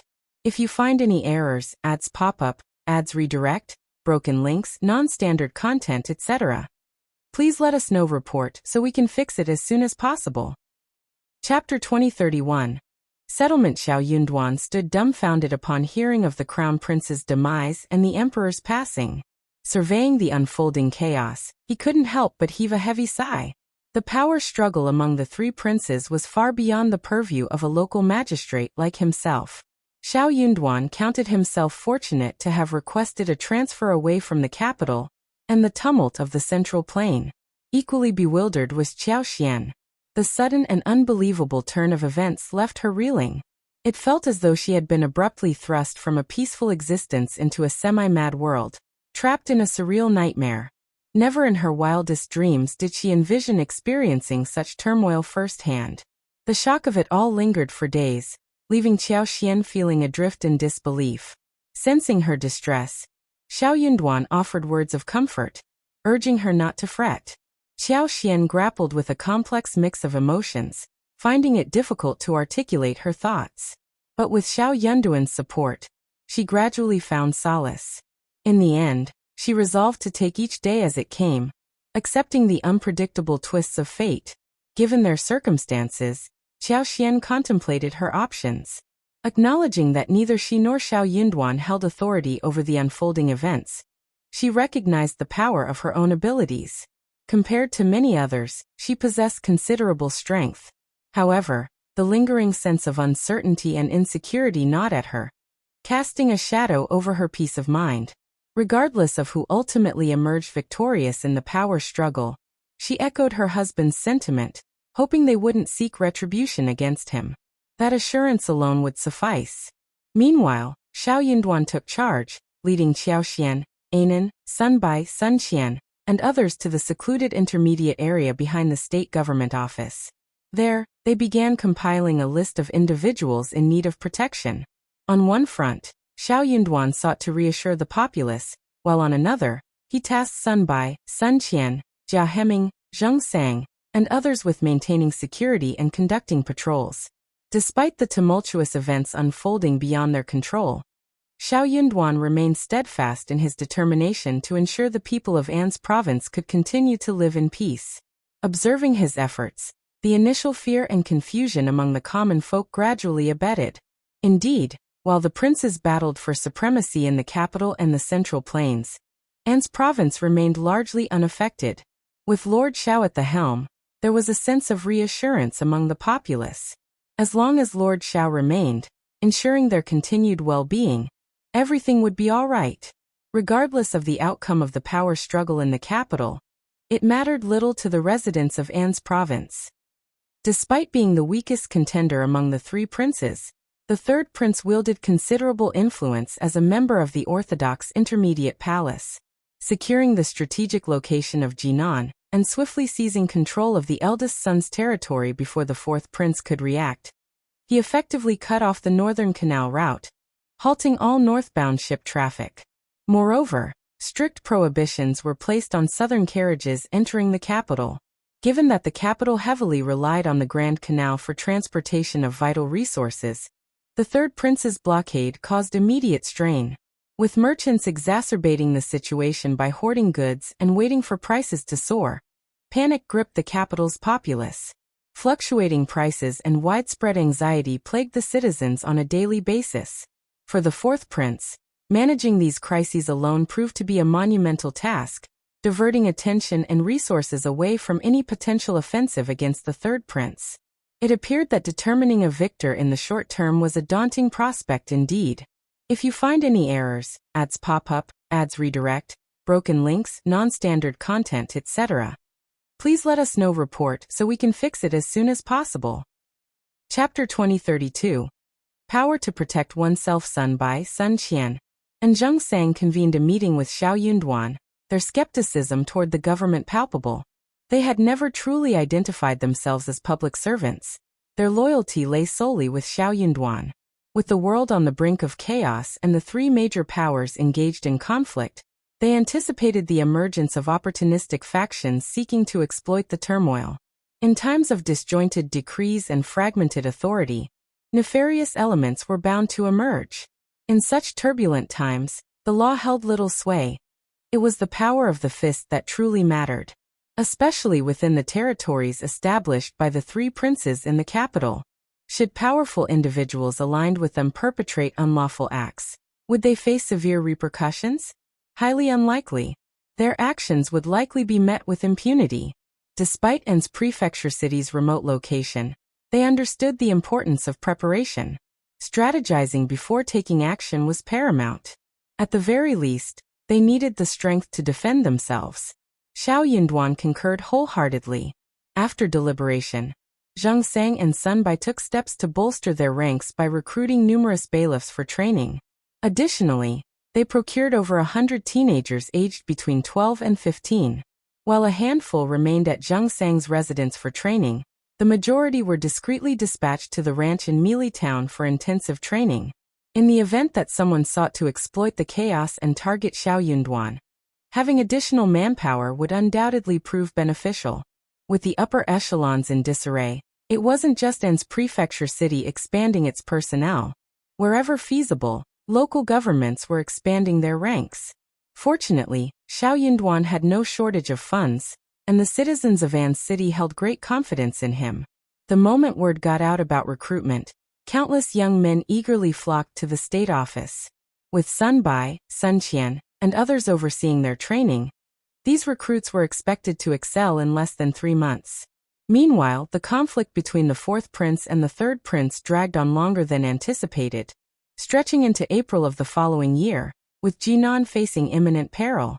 Buoyed by his resolve, the fourth prince mobilized an additional 80,000 troops from the local area, intent on delivering a decisive blow to the third prince to bolster morale and assert his authority. Unexpectedly, the previously passive second prince, focused on development and aloof from the fray, chose this moment to take action. It was a bold and decisive move. They orchestrated the assassination of 2 generals loyal to the fourth prince and ambushed his reinforcements, effectively thwarting his plans. The defeat of the fourth prince's reinforcements dealt a severe blow to his campaign. Seizing the momentum, the third prince launched a counteroffensive, sallying forth from the city to engage in skirmishes with the fourth prince's forces. In a devastating blow, they decimated the fourth prince's troops and, crucially, set fire to their granary. The fourth prince teetered on the edge of fury, but his hands were tied. Fuming with rage, he assumed an orthodox stance and issued a decree calling upon the Northwest to dispatch their army to Jinan to quell the rebellion. To his dismay, the Northwest army remained unmoved. They cited manpower shortages and their steadfast commitment to border defense as reasons for their refusal to mobilize. The fourth prince's authority waned further as the Northwest army made it clear they would not heed the commands of any prince. In fact, they were reluctant to align themselves with any of the warring factions. Today, the intermediate generals of the Northwest Army found themselves deeply indebted to the memory of old General Zhao. In times past, the venerable general had met a tragic end, unjustly accused and executed despite his distinguished service.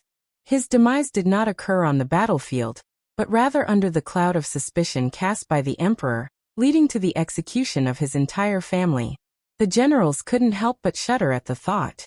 Were it not for old General Zhao's impassioned plea to defend the northern borders and safeguard the peace of Great Qin's people, many among their ranks might have abandoned their posts and shirked their responsibilities. If you find any errors, ads pop up, ads redirect, broken links, non-standard content, etc., please let us know. Report so we can fix it as soon as possible. Chapter 2033. Disheartened. How could this happen? They had braved the battlefield, risking their lives, only to meet their end under the emperor's blade. Why? Unbeknownst to the imperial court, the Northwest Army had once come to the aid of old General Zhao. In truth, General Zhao's grandson had also been rescued, but fate did not smile upon the virtuous. The young scion of the Zhao family endured immense suffering in the depths of the prison, and succumbed to illness soon after. With his passing, General Zhao retreated into the shadows, consumed by sorrow.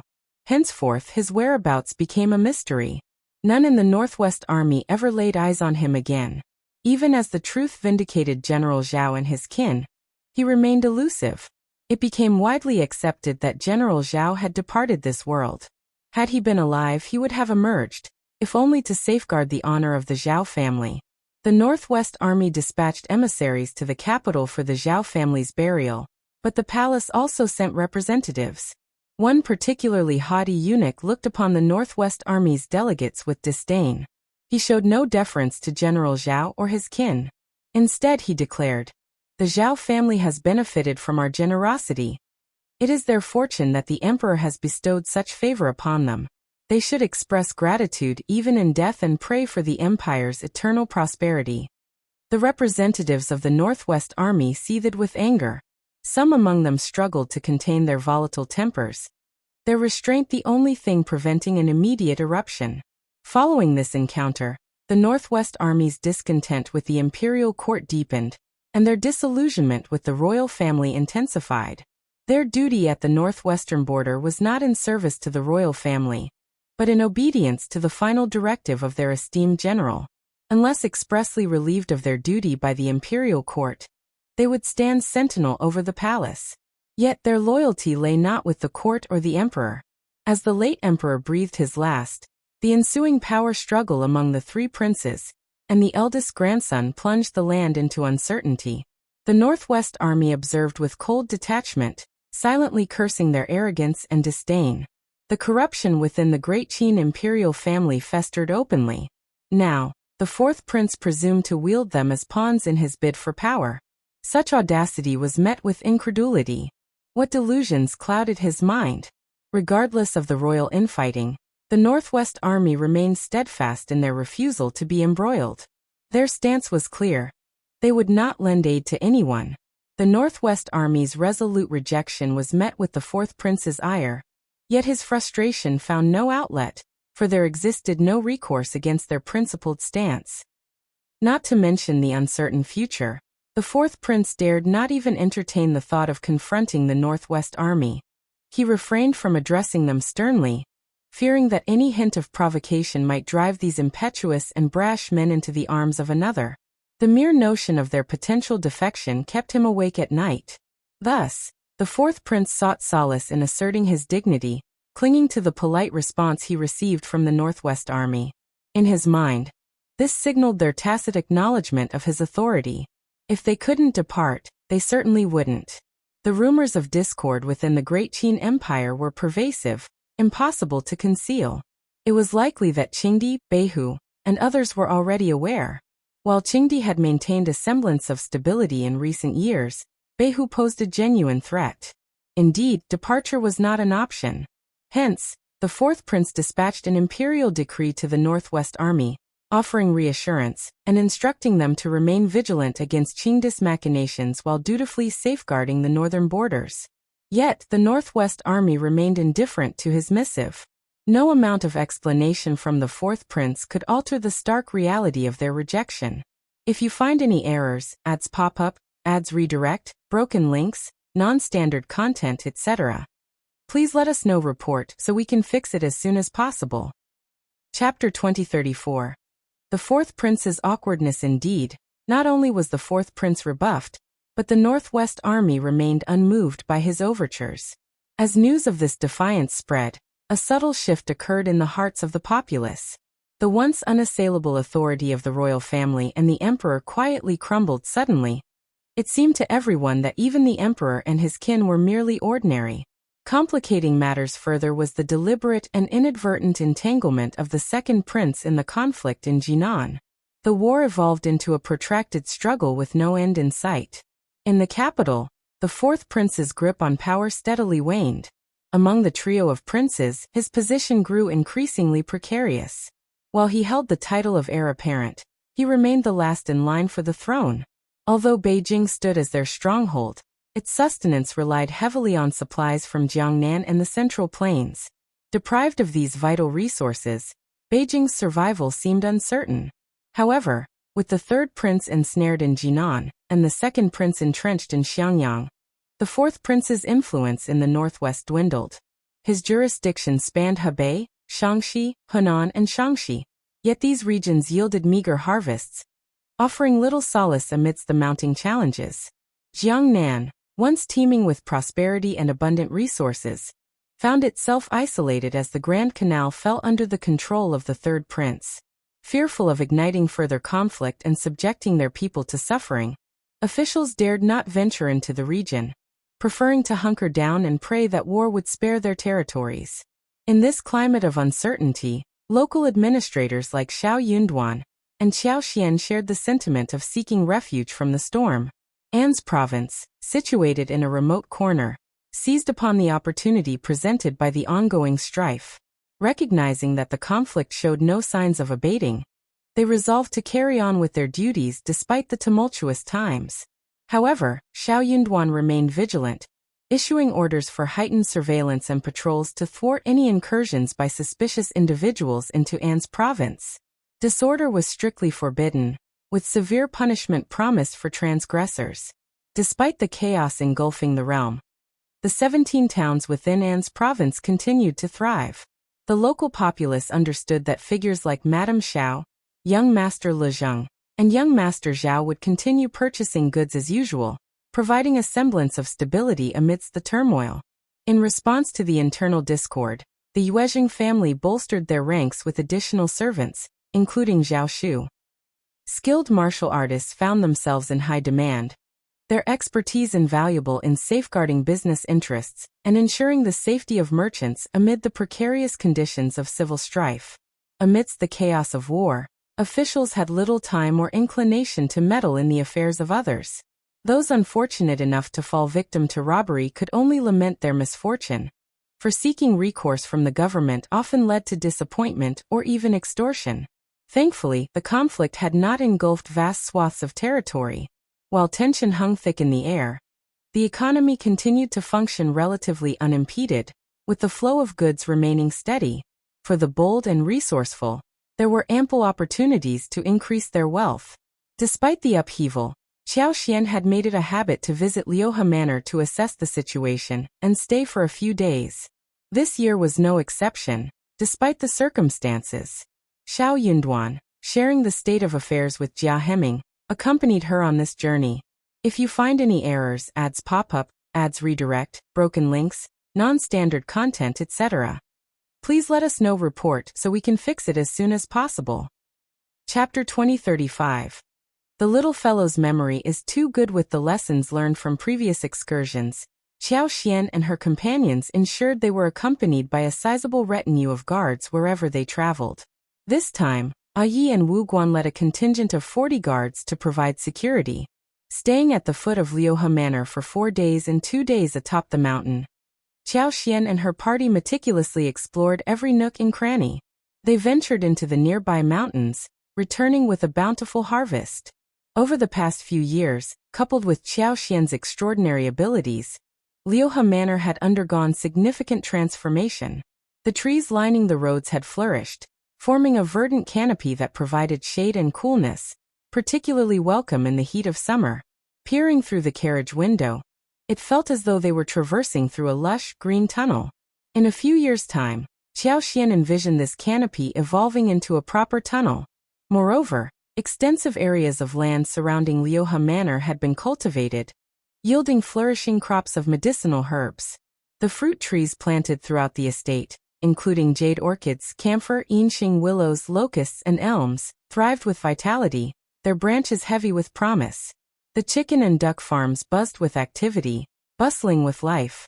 Following 2 years of careful stewardship, the mountain streams boasted pristine water quality and a thriving ecosystem. As long as farming practices adhered to standards and hygiene protocols were diligently maintained, accidents were rare. Year after year, the poultry farms yielded plentiful eggs and duck eggs. The variety of fruit trees dotting the landscape flourished, their branches laden with the promise of harvest. In spring, the mountains burst forth with a riot of blossoms and burgeoning fruits. By May and June, loquats, bayberries, green plums, apricots, regular plums, and several varieties of peaches ripened, while kiwis, mangoes, passion fruits, oranges, persimmons, dates, grapes, pomegranates, dragon fruits, hawthorns, pears, and more thrived, dangling from branches in vigorous abundance. The journey from the foot of Liuhe Manor was imbued with a sense of familiarity and joy, each step seeming to radiate contentment. Every outing was a cause for celebration, with Anan, in particular, relishing the chance to venture beyond the estate's borders. Yet, with each departure, reluctance hung heavy in the air. This year was no exception. As they settled into the carriage, Anan's tears flowed freely, unwilling to bid farewell to their idyllic retreat. Qiao Xian gently comforted him. promising a treat of delicious desserts upon their arrival in the city. Only then did Anan's tears subside. In An's prefecture city, 3 dessert shops owned by Yuezheng Shao delighted patrons with an array of delectable treats. Among Anan's favorites were poplar dew, egg custard, milk pudding, and more. Fortunately, Qiaoxian's farm boasted ample dairy production, ensuring a steady supply of ingredients for these indulgent delicacies. Transporting milk from the ranches in Mealy Town posed logistical challenges, prompting Qiaoxian to establish a ranch in a mountain valley near the suburbs.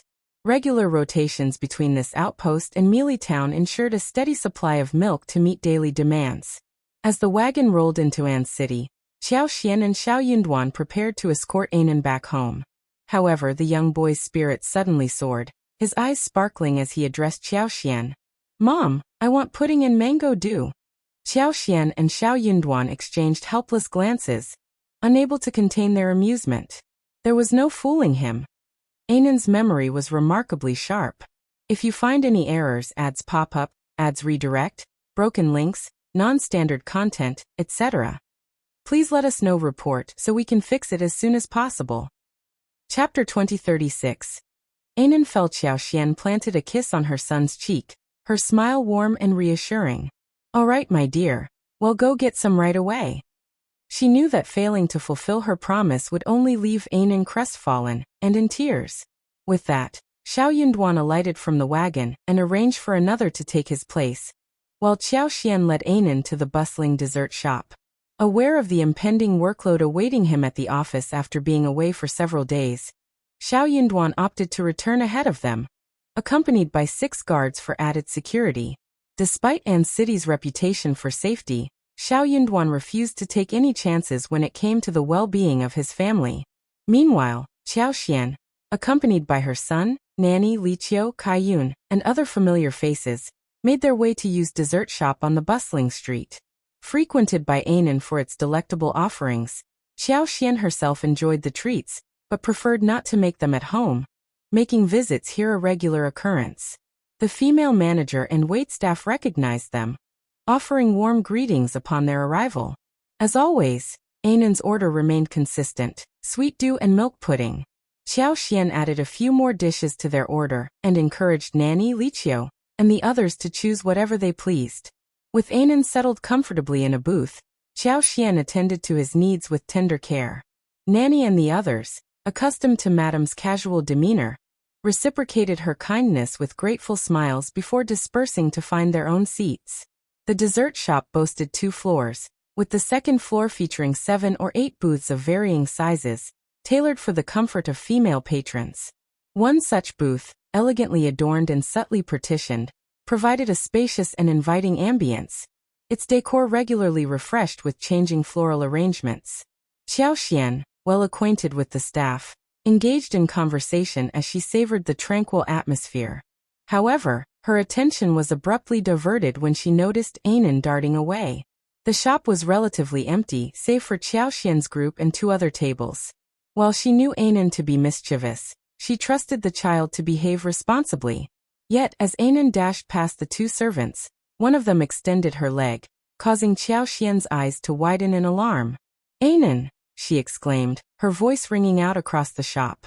Almost simultaneously, Anan stumbled over the maid's outstretched leg and tumbled forward, emitting a loud wail as he fell. Qiaoxian's cry of alarm drew the attention of Zixian, who had been engaged in conversation with her. Following Qiaoxian's gaze, Zixian witnessed the unfolding scene. Meanwhile, the other maid, engaged in quiet conversation with her mistress, lifted her head in surprise as Anan's cries disrupted the tranquility.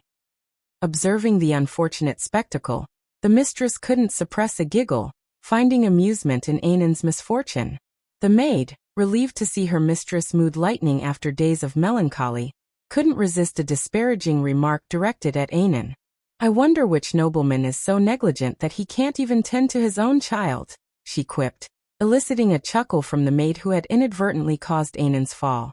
Qiaoxian felt a surge of frustration and anger.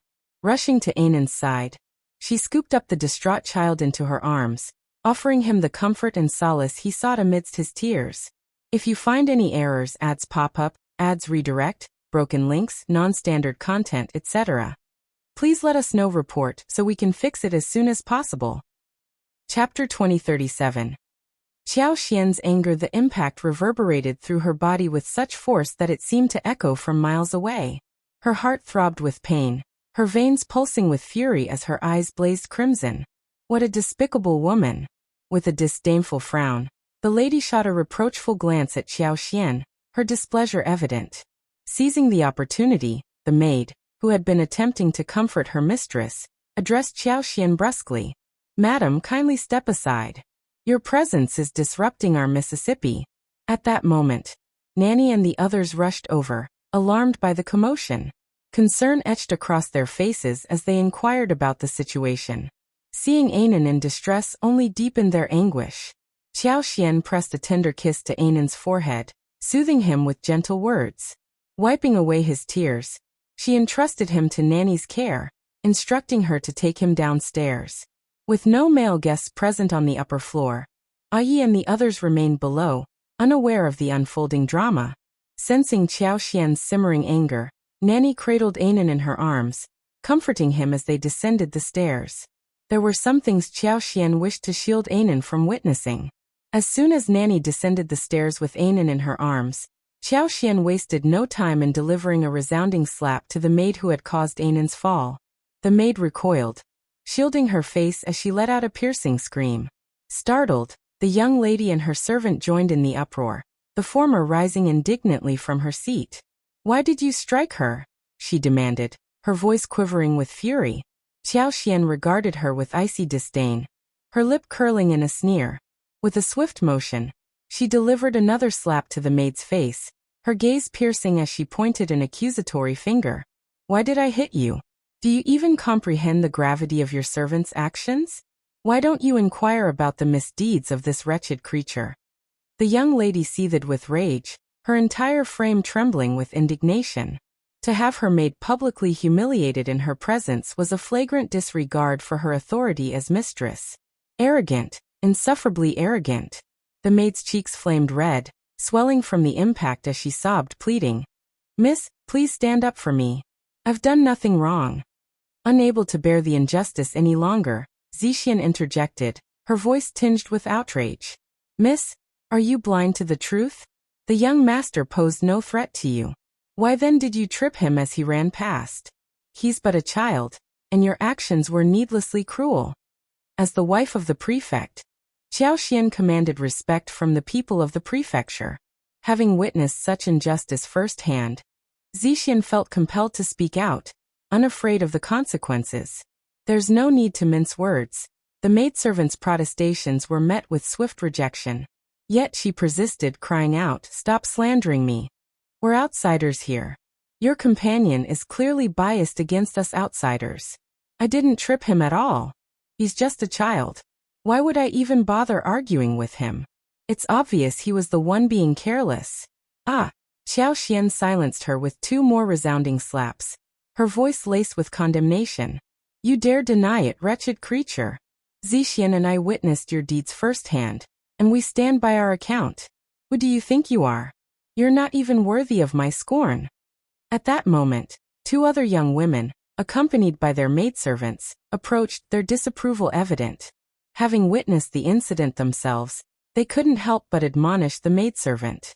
These two women were mothers, unfamiliar with Qiao Xian but nevertheless disgusted by the maid's behavior.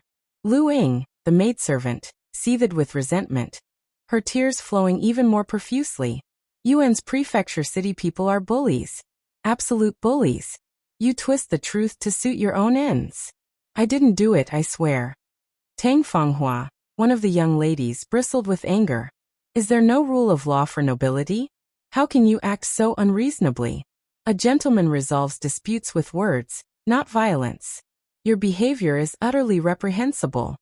If you find any errors, ads pop up, ads redirect, broken links, non-standard content, etc. Please let us know report so we can fix it as soon as possible." Chapter 2038. Just domineering. Qiao Xian's gaze pierced her with icy disdain. "How dare you invoke the law? Are you the sole arbiters of wrongdoing? If this individual refuses to confess, Apply pressure until she yields. His directive was clear as he cast a pointed glance at Qiao, Qiao and Qiao. What are you waiting for? Act. Enraged by the audacity, Qiao and her cohorts needed no further encouragement. With a curt affirmation, they advanced to administer punishment upon Fang. Witnessing the altercation, the two young mistresses and their attendant recoiled in astonishment, swiftly retreating to the sidelines. Their exchanged glances betrayed a mixture of shock and vindication. It was a fitting retribution. Such impudence warranted swift justice. Tang Fanghua and Mei's cries of terror pierced the tense atmosphere. Mei instinctively shielded Tang Fanghua, offering no assistance. In a sudden surge of defiance, Tang Fanghua fixed Zixian with an accusatory glare. Is this how your establishment conducts its affairs? Allowing customers to be subjected to such mistreatment? What kind of business model is this? Who would dare to patronize your establishment after this? With newfound resolve, Mei joined in, urgently calling for the shopkeeper. Downstairs remained still, as per Qiao Xian's instructions to the nanny to bar any intruders from ascending. Her words held weight. After all, Qiao Xian had a stake in the dessert shop, effectively making her its proprietor. Observing the lack of movement from below, Zixian couldn't feign ignorance. Miss, it's evident, he asserted. While genuine patrons are always welcome, those with ill intentions find no place here. Such customers hold no value for us. The retort ignited Tang Fanghua and Mei's fury. Meanwhile, Fang bore the brunt of Qiao and her accomplices' assault, enduring a barrage of pinches and hair-pulling, reducing her to a pitiful state.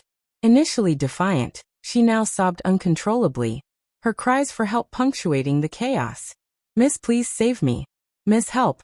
But what recourse did her mistress have? Tang Fanghua remained aloof, wary of becoming a target herself amidst the escalating confrontation. Caught in a quandary, she grappled with the dilemma of intervention. Even if she could regain her dignity later, it would not change the fact that she might be in a sorry state and suffer. However, Fang was humiliated and bullied like this in front of her master. This made her feel extremely embarrassed. This was no different from slapping her face again and again. Enough! Tang Fanghua snapped and looked at Qiao Xian with a livid face. Madam, it is better to leave a way out. What you are doing is too cruel, and you might have your own way. Don't you think so? Qiao and the others didn't care about her scolding at all. Their hands and mouths didn't stop at all. They held Fang and interrogated her. Qiao Xian's cold gaze bore into Tang Fanghua, a disdainful smirk curling her lips. Threaten all you want. Am not intimidated. Mei's patience snapped, her voice rising in anger. If you're not afraid of our mistress, then fear the Lord Prefect. She's kin to him. The declaration halted Qiao and her cohorts in their tracks, their expressions a mix of shock and disbelief directed at Qiao Xian. Even Zixian found himself taken aback, casting a perplexed glance at Tang Fanghua and her servant. Qiao Xian herself was caught off guard by the unexpected revelation. Such audacity from this source was beyond expectation, bordering on terrifying. With a pointed look at the bewildered duo, Qiao Xian motioned for Zixian to escort them downstairs. If you find any errors, ads pop up, ads redirect, broken links, non-standard content, etc., please let us know. Report so we can fix it as soon as possible. Chapter 2039. Lord Shao's relative. Since it involved Shao Yinduan, Qiao Xian was adamant about maintaining confidentiality. Although the two young ladies were engrossed in the spectacle, they were compelled to depart as the protagonist barred their viewing. For some inexplicable reason, Qiao Xian exuded such authority that they felt a twinge of fear.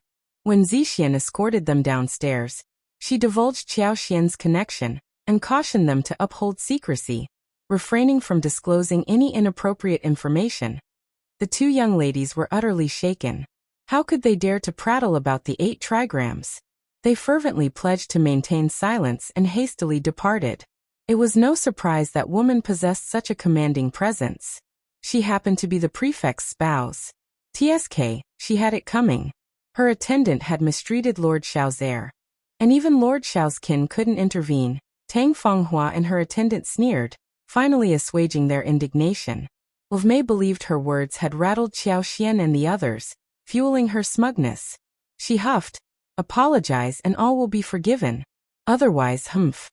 Qiao Xian shot a glance at Lixia and remarked composedly, "Has this individual confessed? If not, continue engaging with her until she's ready to come clean." "Understood, madam." Lixia and the others immediately thrust their hands forward assertively, bombarding her with questions. Fang shrieked incessantly. Tang, Fanghua and Mei were incredulous. "How dare you? You're the audacious one." Qiao Xian retorted sarcastically. "Being Lord Shao's relatives means little here. He's a rational man and won't intervene on your behalf. Besides, your claim to kinship with him is dubious at best. If that's the case, Lord Shao truly has the misfortune of having relatives like you. You've besmirched his reputation. Do you think he'll spare you once he learns of this?" Tang Fanghua stammered, Fine. You dare to? Do you have the guts to reveal your identity and whereabouts? I want to know which family you belong to." Fang spat hatefully. "Don't act like you're afraid. You're quite capable, aren't you?" Qiao Xian grinned. "You're demanding my identity and address? You're not worthy, and I fear you'd be overwhelmed. I know this establishment well.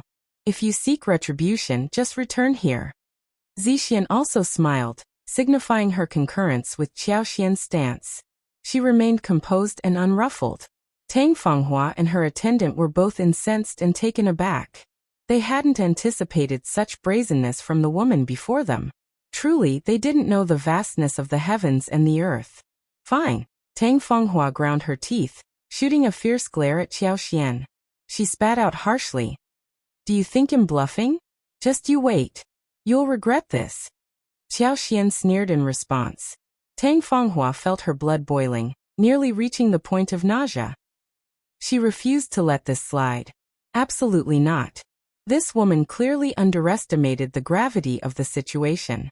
Perhaps she believed he was bluffing and assumed she could make him pay the price.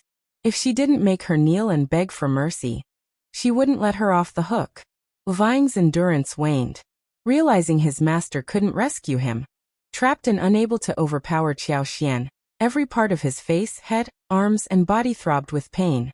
The humiliation nearly made him vomit blood. Fear gripped her. Regret consumed her. Had she known the ferocity and arrogance of the madwoman in this dingy place, she would have never dared such a reckless act.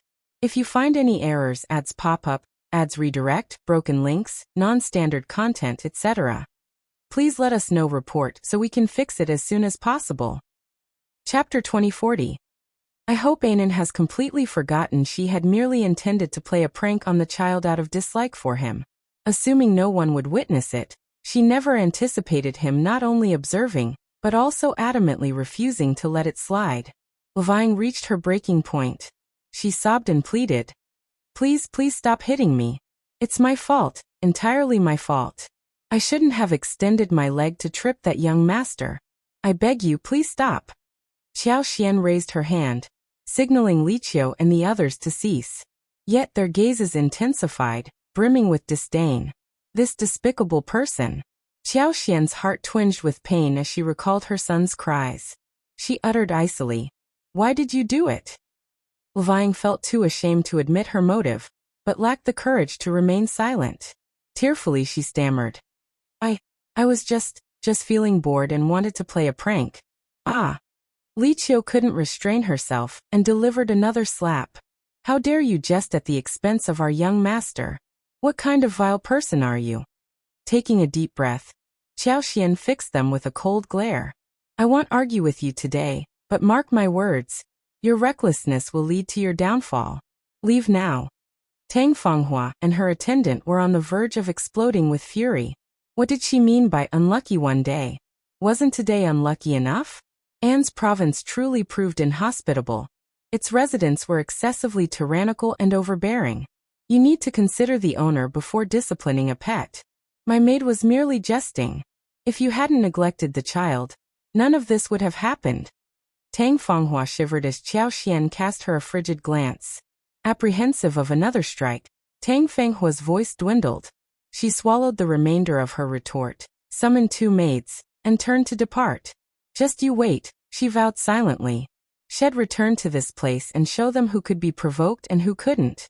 Leving's hair was disheveled, her face a mosaic of red, purple, and white, every inch a canvas of agony. Her eyes, swollen and crimson, brimmed with hatred as she cast a parting glare at Xiao and her companions. After their departure, Xiao descended the stairs. Anan sat blissfully, relishing the milk pudding, his visage radiating contentment. Xiao's gaze softened, her heart melting. Children were children, pure, guileless, and quick to forget. Soon, they'd be gleeful and carefree once more. Xiao silently hoped Anan had entirely forgotten the recent altercation. Anan, approaching with a smile, Xiao watched as Anan's face lit up. "Mom, the pudding is divine. Here, have some too, Mom." "Sure, I'll have some too. If it's your favorite, then let's indulge together." With a smile, Xiao settled beside Anan, gently clasping his small shoulders. After enjoying milk pudding and sipping strawberry juice with Anan, mother and son returned home. Shao remained occupied and didn't return until dinner time. By then, Anan had already retired for the night. Upon sighting Shao Xiao felt the previously quelled grievances resurface, overwhelming her emotions. Sensing her distress, Shao was taken aback. He grasped her shoulders, his expression filled with concern. "What's wrong? Who dared to mistreat you, my dear wife? If you find any errors, ads pop up, ads redirect, broken links, non-standard content, etc., please let us know. Report so we can fix it as soon as possible." Chapter 2041. Your relatives. Shao found himself torn between amusement and concern. Though he didn't fully grasp his wife's words, her unhappiness was evident. Drawing Qiao into his embrace, he gently patted her back. "I wouldn't even know how to mistreat my wife, let alone any relatives. No relatives, absolutely none. Please don't be upset, my dear." Qiao couldn't help but chuckle as she lifted her head from his chest. "But she insisted she was your relative." "Shao my dear." He felt even more bewildered. Qiao ceased her teasing and recounted the day's events, her anger and distress evident in her voice. Shao shared her shock and heartache, feeling increasingly perplexed. Who on earth would fabricate such a colossal lie? My wife shouldn't have let them leave. We should have Yi and the others apprehend and interrogate them. What kind of servant shared the same master? A maid who would mistreat a child merely for a jest was undoubtedly nefarious. One could surmise that her master was no better. Shao couldn't fathom what kind of relative she claimed to be. It had to be a falsehood. Hearing his suggestion, Qiao felt a pang of regret. Indeed, she shouldn't have allowed her to depart. Who knew what she might attempt next? What if she perpetrated something under the guise of being the prefect's relative in the nearby city? However, if she dared to do so, word would inevitably reach the authorities, and she wouldn't escape unscathed. Whether she's deceiving us or not, the truth will come to light soon. She won't be as bold in front of me. She'll slip up again, Qiao asserted. Shao Yunduan's gaze hardened. "That's for certain. I won't let her off easily." After a brief pause, she couldn't help but inquire. "Is Anan all right? Was he frightened?" The mere thought tugged at his heartstrings. If the child hadn't drifted off, he would have held him close and comforted him. With a sigh, Qiao replied, "That dear boy was so young, and he cried so hard. But he was soothed afterward, so he likely won't remember. I'll instruct the nanny to keep an eye on him tonight to prevent any nightmares." Shao nodded and planted a gentle kiss on her forehead. "Don't be disheartened." Qiao leaned into his embrace, choosing silence. She wasn't disheartened. She was seething with anger. Fortunately, Anan enjoyed a peaceful night's rest without any nightmares. The next morning, Qiao breathed a sigh of relief upon hearing Kaiyan's report. The child was still tender and forgetful, yet remarkably resilient. That was a relief. Children were highly susceptible to fear. Once frightened, their fragile constitution could lead to severe consequences. Shao could not help but feel sorry for Anan. He took Anan into his arms during breakfast. The little guy was overjoyed. The monkey was tyrannizing his father. His father was usually busy and did not have much time to hug him. After the family of 3 had breakfast, Shao Yunduan accompanied them for a while before heading to the government office. Qiao Xian did not plan to go out today. She was going to pick strawberries and dragon fruits with Anan in the garden. The garden boasted a variety of fruit trees: figs, jujubes, plums, persimmons, dragon fruits, papayas, and more. Qiao Xian even dedicated a corner of the land to strawberries, watermelons, cantaloupes, and small melons. While she didn't plant an abundance of them, they yielded plentiful fruits each year. As the watermelons and cantaloupes reached maturity, enormous specimens tumbled onto the ground, their size making them utterly endearing. If you find any errors, ads pop up, ads redirect, broken links, non-standard content, etc., please let us know. Report so we can fix it as soon as possible. Chapter 2042. Qi is here. Whenever the season arrived, Qiao Xian would enlist Mrs. Jia's help to gather the ripe fruits, providing her with a basket. Strawberries remained available from March to November, and Qiao Xian had instructed Mrs. Jia to pick them freely to prevent damage to the seedlings. Anan and the Jia family took delight in harvesting strawberries. Whenever the siblings embarked on a picking excursion, they always invited Anan to join them, and he eagerly obliged. Qiao Xian even intended to arrange for them to play together more often. However, before Shao Yunduan departed, a messenger arrived with news of a visitor at Lord Shao's ancestral home. Guests from our hometown? Both Shao Yunduan and Qiao Xian were taken aback. Guests from their hometown? If it were Shao Dalong or Shao Sanlang, they would have recognized them. Who else could it be? Regardless of the visitor's identity, Shao Yunduan felt compelled to greet them. Escort them in and guide them to the east flower room in the front courtyard, he instructed. Qiao Xian smiled, not feeling rushed to head to the garden for strawberry picking. Go ahead, let me know if you require anything, she offered with a smile. Shao Yunduan nodded in acknowledgement. As he entered the east flower hall in the front courtyard, Shao Yunduan was taken aback when a young man dashed towards him, enveloping him in a bear hug while exclaiming joyfully, "Fifth brother, I've come to see you." Shao Yunduan's heart leaped with excitement. He grasped the young man's shoulders, his eyes lighting up. "Qi. It's really you, Qi." "Yes, it's me. Fifth brother, I've missed you terribly, huh? How have you been? And how's fifth sister-in-law? Where's my little nephew?" Shao Yunduan beamed, patting Qi's sturdy shoulders. "We're all doing well, everything's fine. And you? What brings you here?" A flicker of nervousness danced in Shao Yunduan's chest. Qi quickly reassured him with a smile. "I'm doing great, really. I couldn't bear to be away from you all, so I decided to pay a visit to fifth brother, fifth sister-in-law, and my adorable nephew. I plan to visit father, mother, brother, and sister-in-law in a few days too. It's been too long since I've seen them. I miss them dearly." Qi's longing was palpable. Shao Yunduan relaxed, offering a warm smile. "It's wonderful to hear that you're doing well, and I'm sure your family will be overjoyed to see you." Qi flashed a bright, toothy grin. "Absolutely, I believe so too." The brothers exchanged a fond glance, sharing a hearty laugh. Qi proceeded to introduce everyone to Shao Yunduan. First, there was Qin Yuanshan, his brother. Then Yuan Mi, the esteemed female general in the Northwest Army, who also happened to be his friend. Lastly, there was Miss Tang Fanghua, another friend of his. Qin Yuanshan, roughly Qi's age, greeted Shao Yunduan with a warm smile. Perhaps influenced by Qi's frequent boasts about his fifth brother, they couldn't help but display a hint of curiosity as they observed Shao Yunduan. Despite their subtle scrutiny, Shao Yunduan couldn't help but find the situation amusing, and chose to overlook it. They had received word about Qi's transformation 2 years prior. The silent old hunter who had taught Qi martial arts turned out to be none other than the renowned General Zhao. With the Zhao family's demise, Qi became the sole heir to General Zhao's legacy.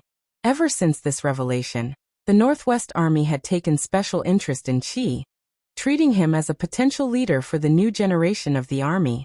If you find any errors, ads pop up, ads redirect, broken links, non-standard content, etc., please let us know. Report so we can fix it as soon as possible. Chapter 2043. Savior. The internal conflict among the princes raged on, casting a shadow of chaos over the realm.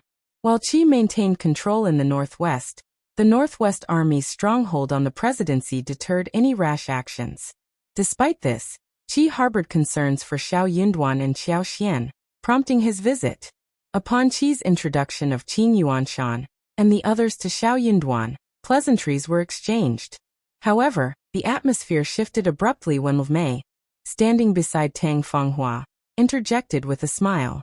Our girl saved General Shao's life during her time in the Northwest. She wishes to pay a visit to Lord and Lady Shao as well. Liu Mei's words caused a sudden chill to settle over the gathering.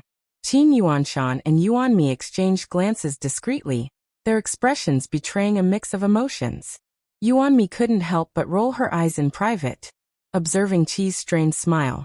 Xiao Yunduan exchanged a glance with Miss Tang, who had halted Liu Mei and now smiled graciously. Sensing the implications, Xiao Yunduan nodded at Tang Fanghua and spoke warmly. So you were the one who saved Qi? Your actions won't go unnoticed. We'll find a way to repay you. Miss Tang, if you ever require assistance, don't hesitate to ask. Tang Fanghua returned the smile. Lord Shao, your generosity knows no bounds. I acted out of goodwill. It was nothing. Xiao Yunduan maintained his smile, leaving further discussion to his wife. You must be weary from your journey. Please, make yourself at home. There's no need to stay at an inn when you have your own residence here. Xiao Yunduan was aware of their arrival in An City 2 days prior, while the trio still resided at Liuhe Manor, hence their initial absence. Their visit today came only upon learning of their return. Qin Yuanshan and Yuan Mi dispense with formalities, opting to stay at the state office for convenience. Understanding Qi's eagerness to reunite with his brother and sister-in-law, they express gratitude before retiring. Aware that Qi and his brother had much to catch up on after years apart, they left promptly, guided by the servants to their quarters. Tang Fanghua, however, insisted with a smile. I'm not fatigued.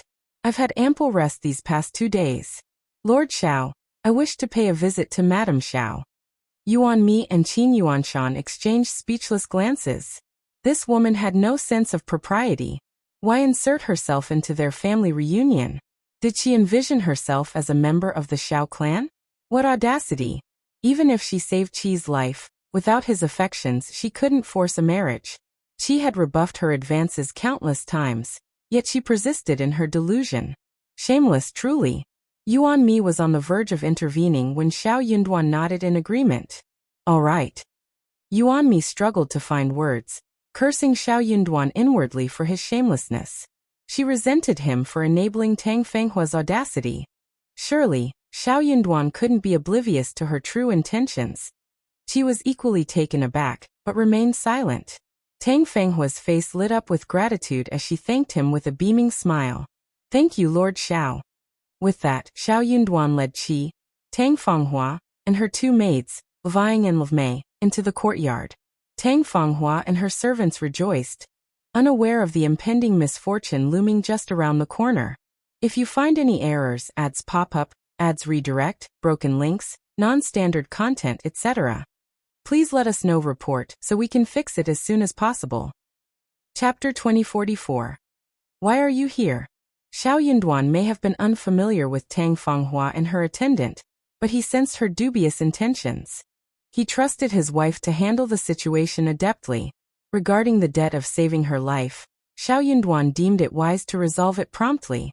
Since Tang Fanghua openly expressed her desire to repay him, he decided to grant her wish swiftly. He didn't want Qi to be burdened by such an obligation. Wife! Xiao Yunduan's voice exuded warmth and excitement. Look who's here. A broad grin illuminated Qi's youthful and handsome face as he eagerly approached. 5th sister-in-law. It's me. I've come to see you and my nephew. Qiao Xian, engrossed in play with her son, was momentarily stunned. Qi was here? It couldn't be. Qi's presence filled her with astonishment and delight. Qi, you're really here. Qi beamed with happiness and pride. 5th sister-in-law, it's me. Qiao Xian burst into laughter, moving closer. Excellent, you've returned after all these years. Anan, come greet Uncle Qi. Anan, curious, blinked his watery eyes and regarded Qi. Following his mother's prompt, he obediently chimed, Uncle Qi. Qi's face lit up with joy as he reached out to embrace his nephew. Tang Fanghua and her attendant had not been able to survey their surroundings upon entering, thus initially missing the presence of Qiao Xian and her son. However, as their gazes finally settled on them, their expressions shifted dramatically. Fang, who had suffered the most the day before, was now the most shocked. A cry of surprise escaped her lips. Qiao Xian, upon noticing their arrival, froze in place. Qi, sensing a subtle shift in the atmosphere, felt a twinge of unease but brushed it off as mere imagination. Surely nothing could be amiss. Realizing his oversight in introducing Tang Fanghua to Qiao Xian, Qi withdrew his hands from Anan and addressed Qiao Xian with a smile. Fifth sister-in-law, this is Tang Fanghua, Miss Tang. She's accompanied by my other two friends. Fang's complexion turned ashen, fear flickering in her eyes as she trembled involuntarily. Recalling her altercation with Qiao Xian the previous day, she regretted her actions deeply. If only she had known Qiao Xian's true identity as the prefect's wife, she wouldn't have dared to provoke her, no matter how bored she felt. Tang Fanghua, too, felt a pang of embarrassment, her face alternating between shades of red and white. This friendly fire. What a predicament! To realize that the woman before her was the prefect's wife explained her arrogance. It also explained, with a sinking feeling, how she had maintained airs of superiority as a relative of the Lord Prefect. The realization burned through Tang Fanghua like a flame.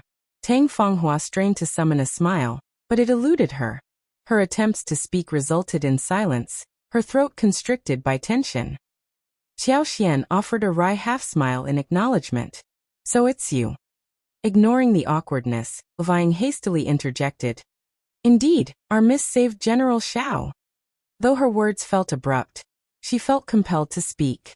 It was their best and only defense. Perhaps on the grounds of Tang Fanghua's deed, the prefect's wife would show mercy and exercise decorum. Qi's eyes flashed with anger. He cast a cold gaze at Fang, then turned to Tang Fanghua with a mask of disdain. His disgust was palpable, and so was his anger.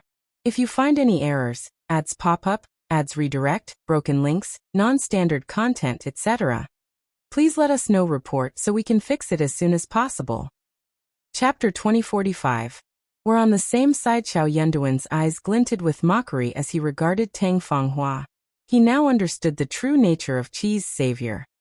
Despite her role in saving Qi, Shao Yunduan vowed never to allow such a person to linger by Qi's side, bringing trouble upon him. Qiao Xian, smiling at the sudden interjection, shot a meaningful glance at Tang Fanghua. Tang Fanghua flushed hot with embarrassment, feeling exposed under Qiao Xian's penetrating gaze. She seethed with shame and resentment, her fists clenched tightly.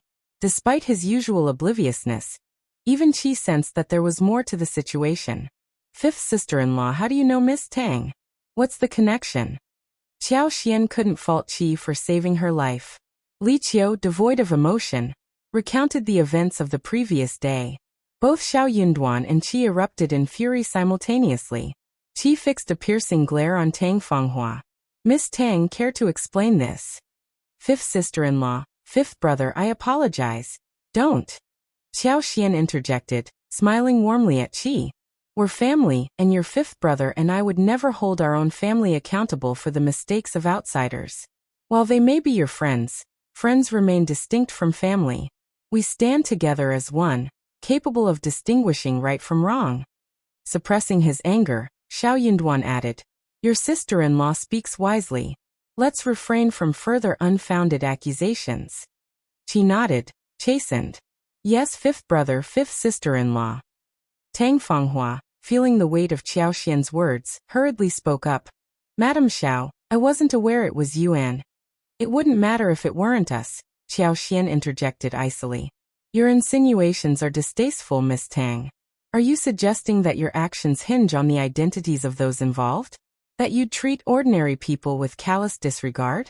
Are we to be casually bullied without reason? Tang Fanghua shook her head frantically. No, that's not what I meant. I was out of line. It's entirely my fault. Fang, equally terrified, dropped to her knees. Madam Shao, please forgive me. I didn't intend harm. I was overwhelmed in the moment. It's not my usual demeanor. I was in a haze. This was unrelated to my master's wishes. Please forgive me, Madam Shao. General Shao, I beg of you, please. Qi's voice cut through the tension, dripping with cold disdain. Consider yourself fortunate that you're not bound to me as a slave. Otherwise, I'd have disposed of you long ago. He had yearned to meet his nephew, only to discover that the child had suffered at the hands of this contemptible servant. The mere thought of it gnawed at his heart. Yet, despite her transgressions, this servant dared to plead for mercy. She had harbored suspicions about Tang Fanghua's character from the start. Nonetheless, out of gratitude for saving his life, he had turned a blind eye to her misdeeds, as long as they didn't cause significant trouble or lead to legal action. But now, her indulgence of her maid's cruelty toward his nephew shattered any semblance of tolerance he had left. Tang Fanghua was consumed by remorse. She had been apprehensive, uncertain if Shao Yunduan and Qiao Xian would accept her. If they favored her, perhaps she could appeal to them. Qi held his fifth brother and sister-in-law in high regard. Their support might pave the way for her marriage with Qi. If you find any errors, ads pop up, ads redirect, broken links, non-standard content, etc., please let us know. Report so we can fix it as soon as possible. Chapter 2046. A dog using its master's power, but what if they don't like her? What should she do? Or perhaps, they hated her? Could she and Qi still have a future? Tang Fanghua was consumed with anxiety, her thoughts swirling in turmoil. Just the day before, she had sauntered casually with her maids through the bustling streets of An's prefecture city. Spotting the renowned used dessert shop, she decided to venture inside. Little did she anticipate the twist of fate awaiting her. The very person she had been strategizing to win over had been deeply offended by her actions just yesterday. Recalling the harsh words she had uttered, she felt her face flush with embarrassment. Qiao Xian, too, felt stifled by the turn of events. Had she known, she would have had the nanny and Kaiyun take Anan elsewhere. She had hoped the incident from the previous day had blown over, but now, the unexpected resurgence left her feeling even more despondent. Despite her disdain for Fang, Qiao Xian restrained herself from retaliating, refusing to stoop to her level. She cast a calm glance at Tang Fanghua before speaking. Well, abide by your decision. After all, she's under Miss Tang's authority.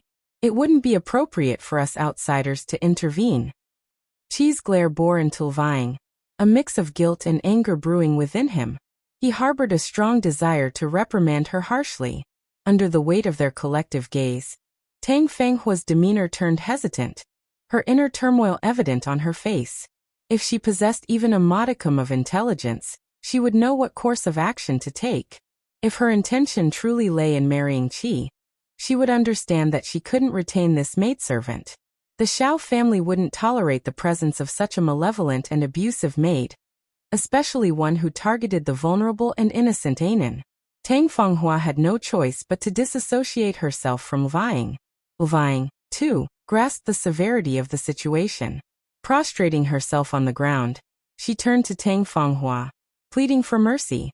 Miss, I've been loyal to you. I recognize my wrongdoing. Please forgive me this once, considering my years of devoted service. I swear I'll never repeat it. Please, I beg of you, have mercy. Tang Fanghua gritted her teeth, her gaze piercing as she glared at Fang, her resolve hardening. Qi, incredulous, vented his anger. What's the use of keeping such a despicable servant, Miss Tang? Are you truly so attached?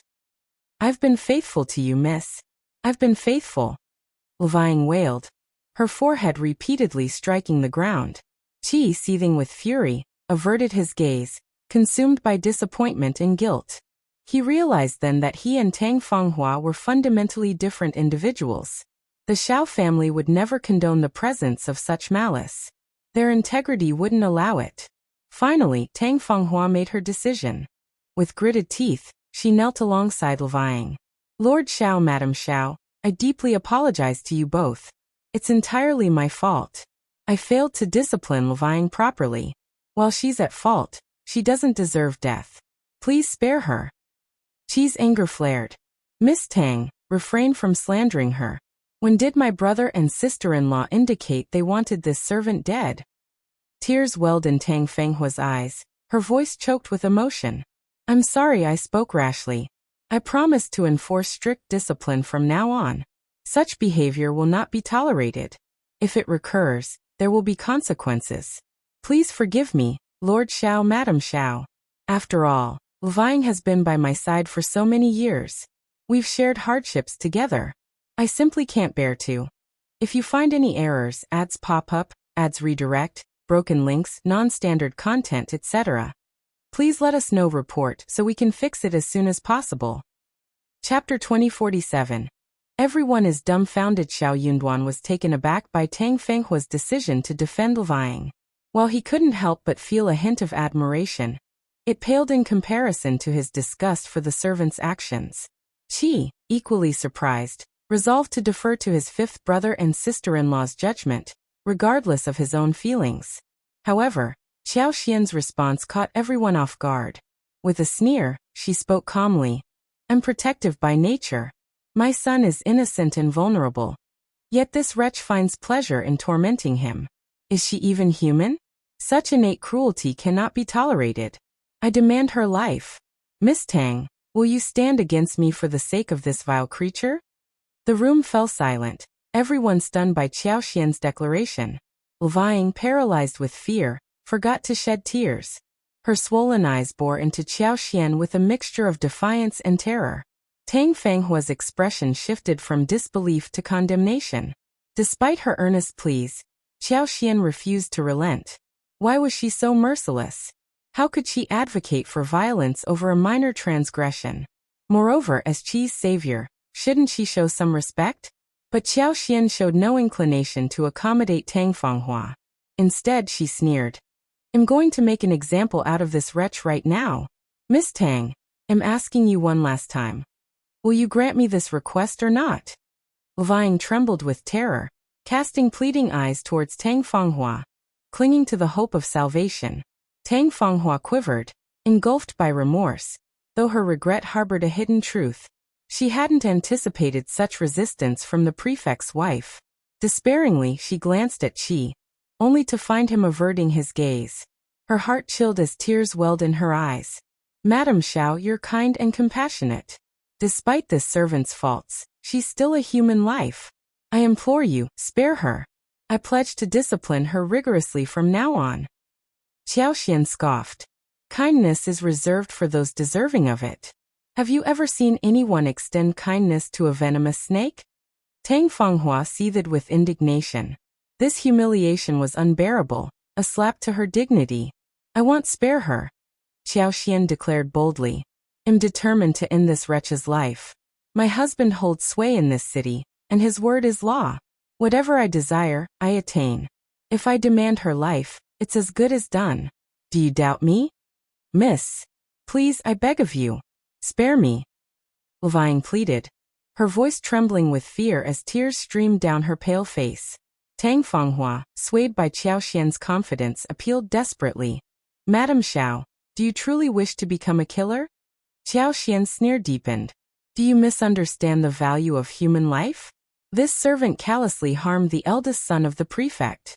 Even if I were to administer her punishment, she would still deserve it, wouldn't you agree? Tang Fanghua choked back a sob, breaking out in a cold sweat. She realized the truth. Her life was expendable. Fang had harmed a scion of the Shao family, deserving nothing less than severe retribution. If you find any errors, ads pop up, ads redirect, broken links, non-standard content, etc., please let us know report so we can fix it as soon as possible. Chapter 2048. A life for a life. Tang Fanghua was seething with the urge to slap Fang several times. This troublemaker was utterly clueless. Dealing with her frivolous antics was inevitable, but now was not the time for that. Despite her frustration, Tang Fanghua knew she had to save her. No matter what, she couldn't let Fang suffer. Qiao Xian's teasing had momentarily eased the tension.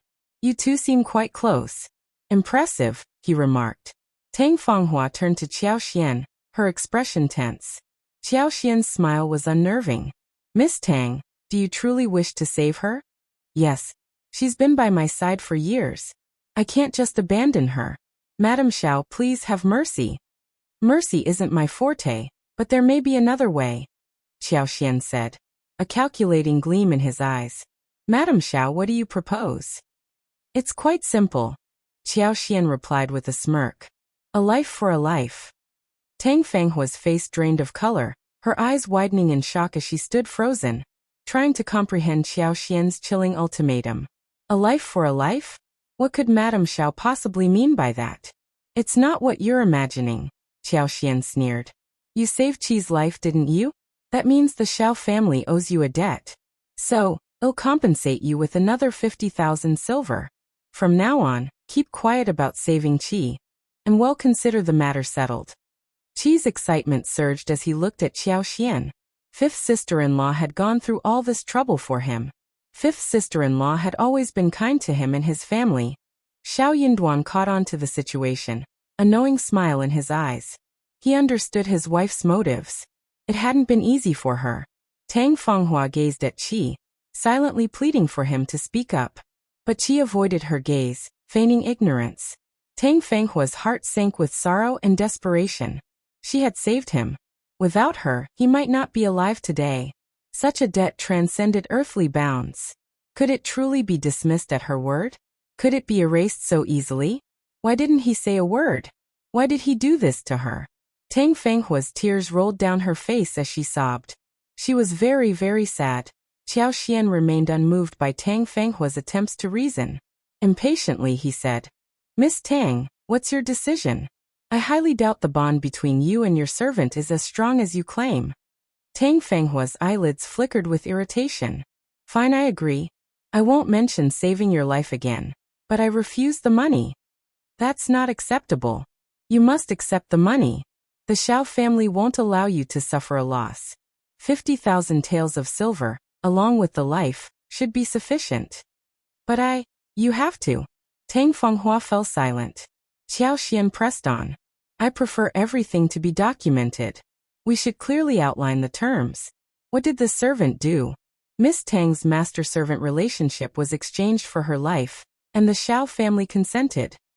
Well, provide Miss Tang with another 50,000 taels of silver. What? Tang Fanghua's expression shifted. Initially, she had a plan. How could Qi's life equate to that of a mere maidservant like Fang? If the Shao family used the life of a maidservant to trade for Qi's, even with an additional 50,000 taels of silver, it would be an act of bullying. If word got out, sympathy would flow her way, condemning the Shao family's actions. They'd have no way to evade the fallout. But with everything laid out plainly in black and white, there would be no room for maneuvering. If you find any errors, ads pop up, ads redirect, broken links, non-standard content, etc., please let us know. Report so we can fix it as soon as possible. Chapter 2049. I won't talk about it again instead. It was Tang Fanghua who ended up protecting the ungrateful servant. But did Tang Fanghua truly have a choice? No, she did not. She had already committed to the exchange of a life for a life. Reneging on her promise now would only bring shame upon her. Besides, going back on her word was simply not an option. Qiao Xian reassured her. Don't worry, Miss Tang. As long as you keep quiet about this outside, refraining from mentioning saving our lives, we won't disclose anything. It won't bring any harm to you. Reluctantly, Tang Fanghua agreed. Madam Shao, I won't bring it up again. Excellent. Qiao Xian's smile was insincere as he instructed someone to document the agreement. 2 copies were drawn up, each signed and exchanged between parties. Qi remained silent throughout. Seeing the contract, he felt as if a heavy burden had been lifted from his chest. Relief washed over him. I can't tolerate this wretch, and neither does the state office. Lixia, escort her out, Qiao Xian commanded. Miss Tang, will you stay or leave? After a brief moment of hesitation, Tang Fanghua made her decision to stay. If Tang Fanghua left now, shed face ridicule from Qin Yuanshan and Yuan Mi. That was intolerable to her. She was relieved they weren't present. Otherwise, the embarrassment would have been unbearable. So, Fang was left to depart from the inn alone. Qiao Xian made no arrangements for her transportation. She didn't deserve it. Meanwhile, Tang Fanghua and Mei were escorted to their quarters to rest. Qiao Xian couldn't help but think they weren't as close as they seemed, with the irrelevant parties gone. Qiao Xian, her husband, and Qi could finally converse freely. Qi glanced at them, but Qiao Xian interrupted with a grin. Hey Qi, no talk of apologies, or I might just show you the door. Laughter filled the room. Xiao Yinduan chimed in. We're all on the same team here. But I'm curious, what's this about saving my life? Qi had intended to apologize, but his brothers and sister-in-law's words halted him. Despite his desire to make amends, an apology now would only distance him further. It might even imply collusion with Tang Fanghua, a notion he detested. Qi didn't deny Tang Fanghua's act of saving his life. However, the constant reminders from Tang Fanghua and her maidservants about this favor left him feeling disgusted and frustrated. Their insistence on leveraging this debt forced him into uncomfortable situations he wished to avoid. He had always perceived Tang Fanghua as someone who, unless she underwent a drastic change in personality and got married, would likely persistently pursue him for the rest of her life. Despite her clear intentions of wanting to marry him, he had never reciprocated. Repeatedly, he had turned down her advances.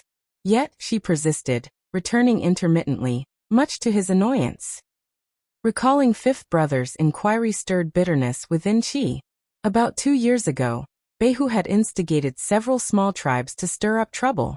Qi led a team to investigate.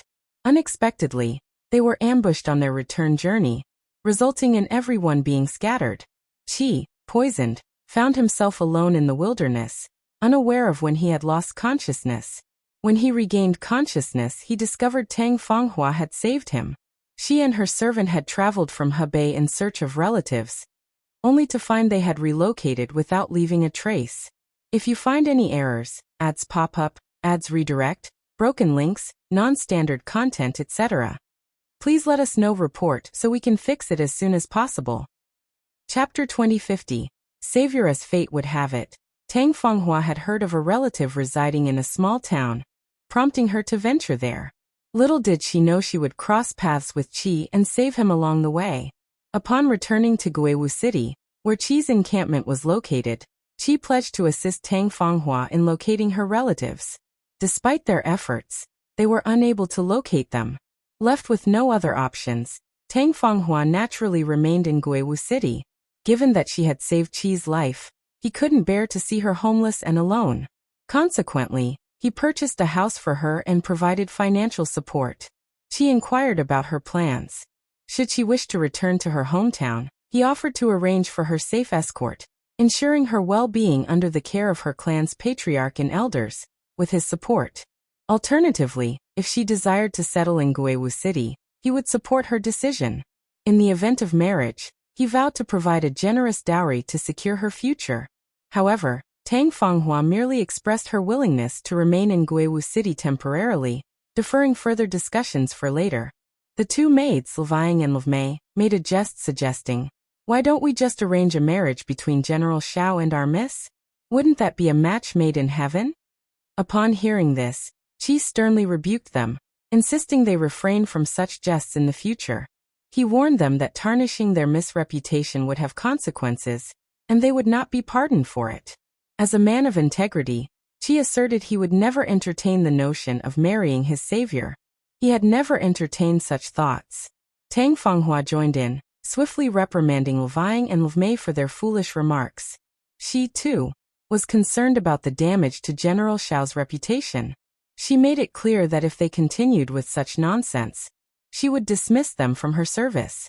Shocked by the severity of their scolding, Fang and Mei offered profuse apologies. Unable to do more than reprimand the maids, Qi resolved to teach them a lesson. Despite the warning, Tang Fanghua and her servant persisted in visiting the military camp to seek Qi's company, often bringing gifts of food and clothing. Initially, Qi paid little attention to their visits. However, as they became more frequent, the elders at the military camp began to express their concerns. They questioned Qi about his relationship with Miss Tang. Qi was shocked and quickly explained. Feng Chao, Su Xiangyang, Zhao Zhongse, and the other old generals couldn't help but breathe a sigh of relief. They were all astute individuals. How could they fail to discern Miss Tang's intentions? The conspicuous actions of the master and servant had made it common knowledge throughout the military camp in Guiwu City that she was Qi's savior. Frequently, She would visit to deliver items, often met with teasing and suggestive glances from onlookers. Each time, she would shyly deny any romantic involvement, insisting, "Don't talk nonsense," or "That's not true." But how different was this from tacit approval? It was evident that this woman harbored ulterior motives, exhibiting a cunning nature. Her schemes weren't straightforward. If Qi were to marry her, it might not bode well. Learning of this, Qi felt despondent. He barred them from visiting the military camp again, opting instead to send emissaries twice monthly. Should they require anything, they could communicate through them. Yet, Tang Fanghua remained evasive when questioned about her plans, prolonging the ambiguity. Levang and Levmei resumed their testing, heaping praise upon their young miss and subtly hinting at her affections for General Shao. If you find any errors, ads pop up, ads redirect, broken links, non-standard content, etc., please let us know. Report so we can fix it as soon as possible. Chapter 2051. Really tired. Qi felt complicated when he heard that. He would never marry Tang Fanghua. He had never thought about this before, and the thought of it made him feel uncomfortable. Of course he would not do it. However, this situation couldn't persist indefinitely, especially when old General Su Xiangyang and other senior figures began to express concerns about the ticking clock of a woman's age. Delaying matters could leave Tang Fanghua labeled as an old maid. Qi knew he couldn't avoid addressing the issue forever. Yet, despite their efforts, including those of the senior figures and their spouses, Tang Fanghua remained unyielding. She rejected all matchmaking attempts. In a bid to quash any romantic notions between Qi and Tang Fanghua, the group concocted a plan to make them sworn siblings. It seemed like an ideal solution at first. However, Tang Fanghua vehemently opposed the idea. She desired to be Madame Shao, not a sworn sibling. Despite the pressure, she stood her ground, insisting she wasn't worthy of being sworn siblings with General Shao. Her refusal was unwavering, and no amount of coercion could sway her. Frustrated, they had no choice but to let the matter rest. Their collective indignation was palpable. Dealing with Miss Tang proved more exhausting than battling Beihu warriors. Truly, she was a formidable opponent. Facing internal conflicts was draining. Qi grew concerned for fifth brother, fifth sister-in-law, and his family. After deliberating with the old generals, he decided to return home to visit them. To Qi's surprise, Tang Fanghua expressed a desire to accompany him. She claimed admiration for Lord Shao and Madame Shao, wishing to meet them. Qi's agreement to her request stemmed from his intention to seek advice from his family on handling her. Thus he acquiesced. However, traveling alone with her was out of the question. Even with servants and attendants, it wouldn't suffice. Therefore he enlisted Qin Yuanshan and Yuanmi to accompany them.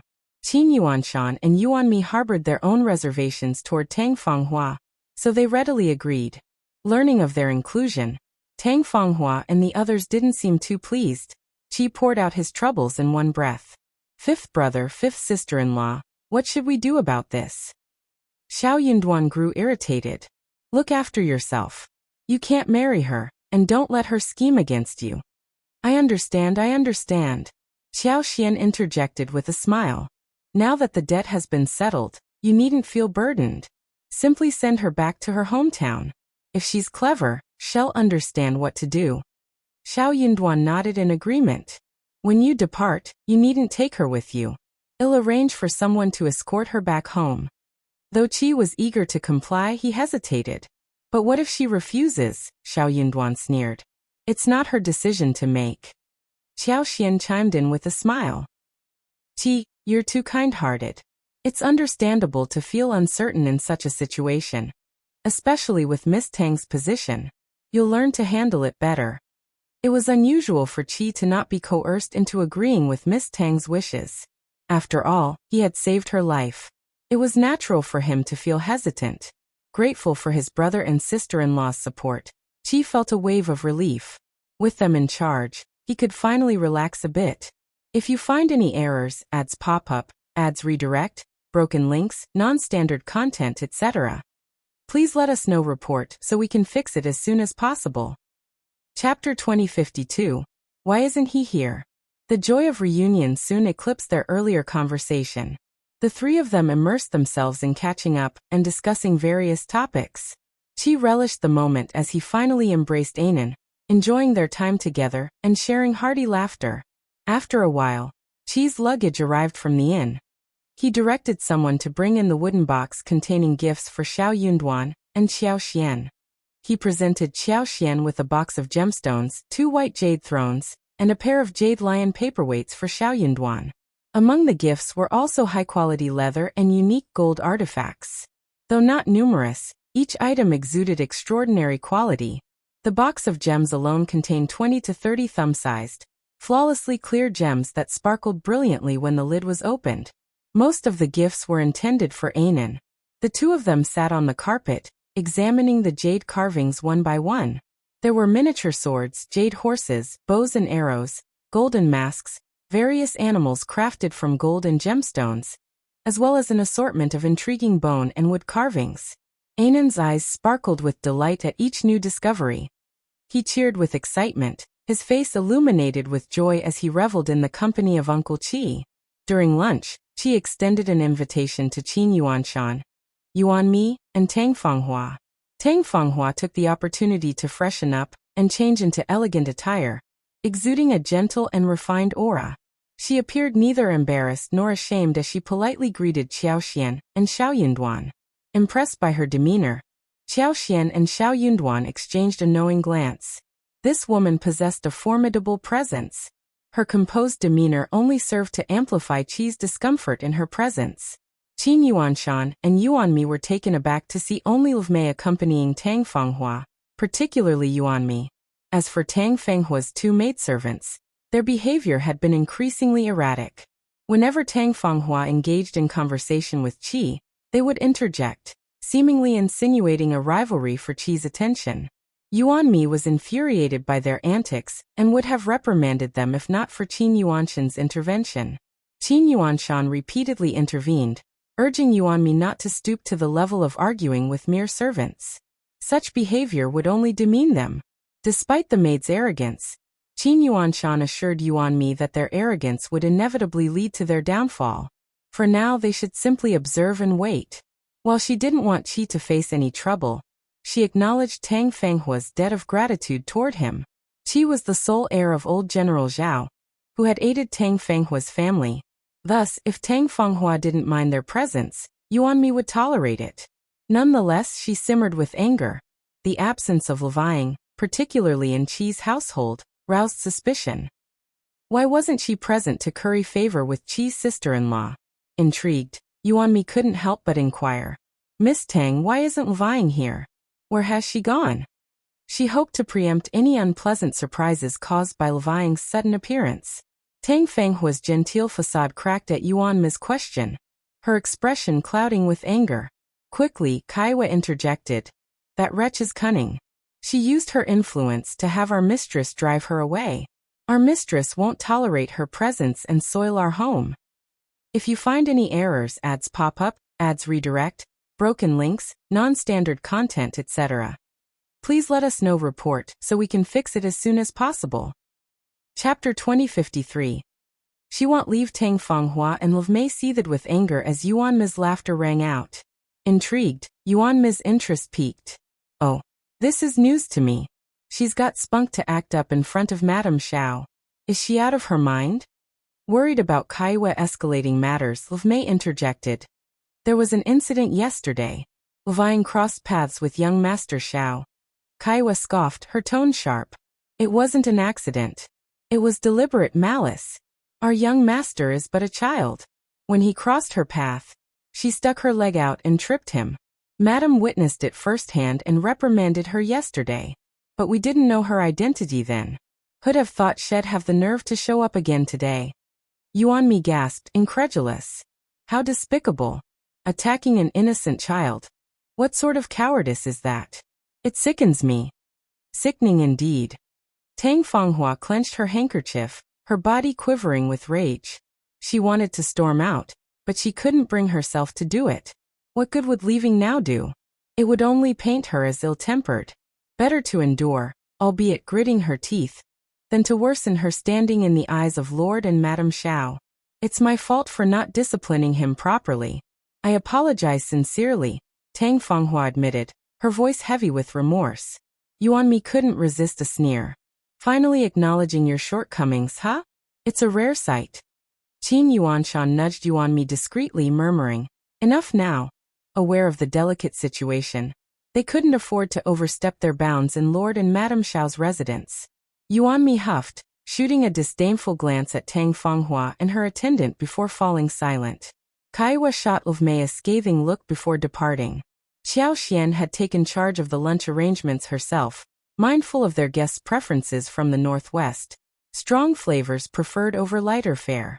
The 12 dishes and soup served reflected this, a testament to Qiao Xian's culinary expertise. Despite the limited time for preparation, the dishes garnered praise, especially from Qi and the others accustomed to the rigors of military camp life, for whom this meal was a rare treat. Both Yuanmi and Qin Yuanshan showered praise on the spread, while Qi beamed with pride, joined by Qiao Xian and Shao Yunduan in satisfaction. Later that afternoon, Shao Yunduan, Qi, and Qin Yuanshan convened in the study, engaging in tea-making and lively conversation. Meanwhile, Qiao Xian strolled the garden with Anan and Yuanmi, with Tang Fanghua in tow. The garden sprawled expansively, enriched by Qiao Xian's green thumb.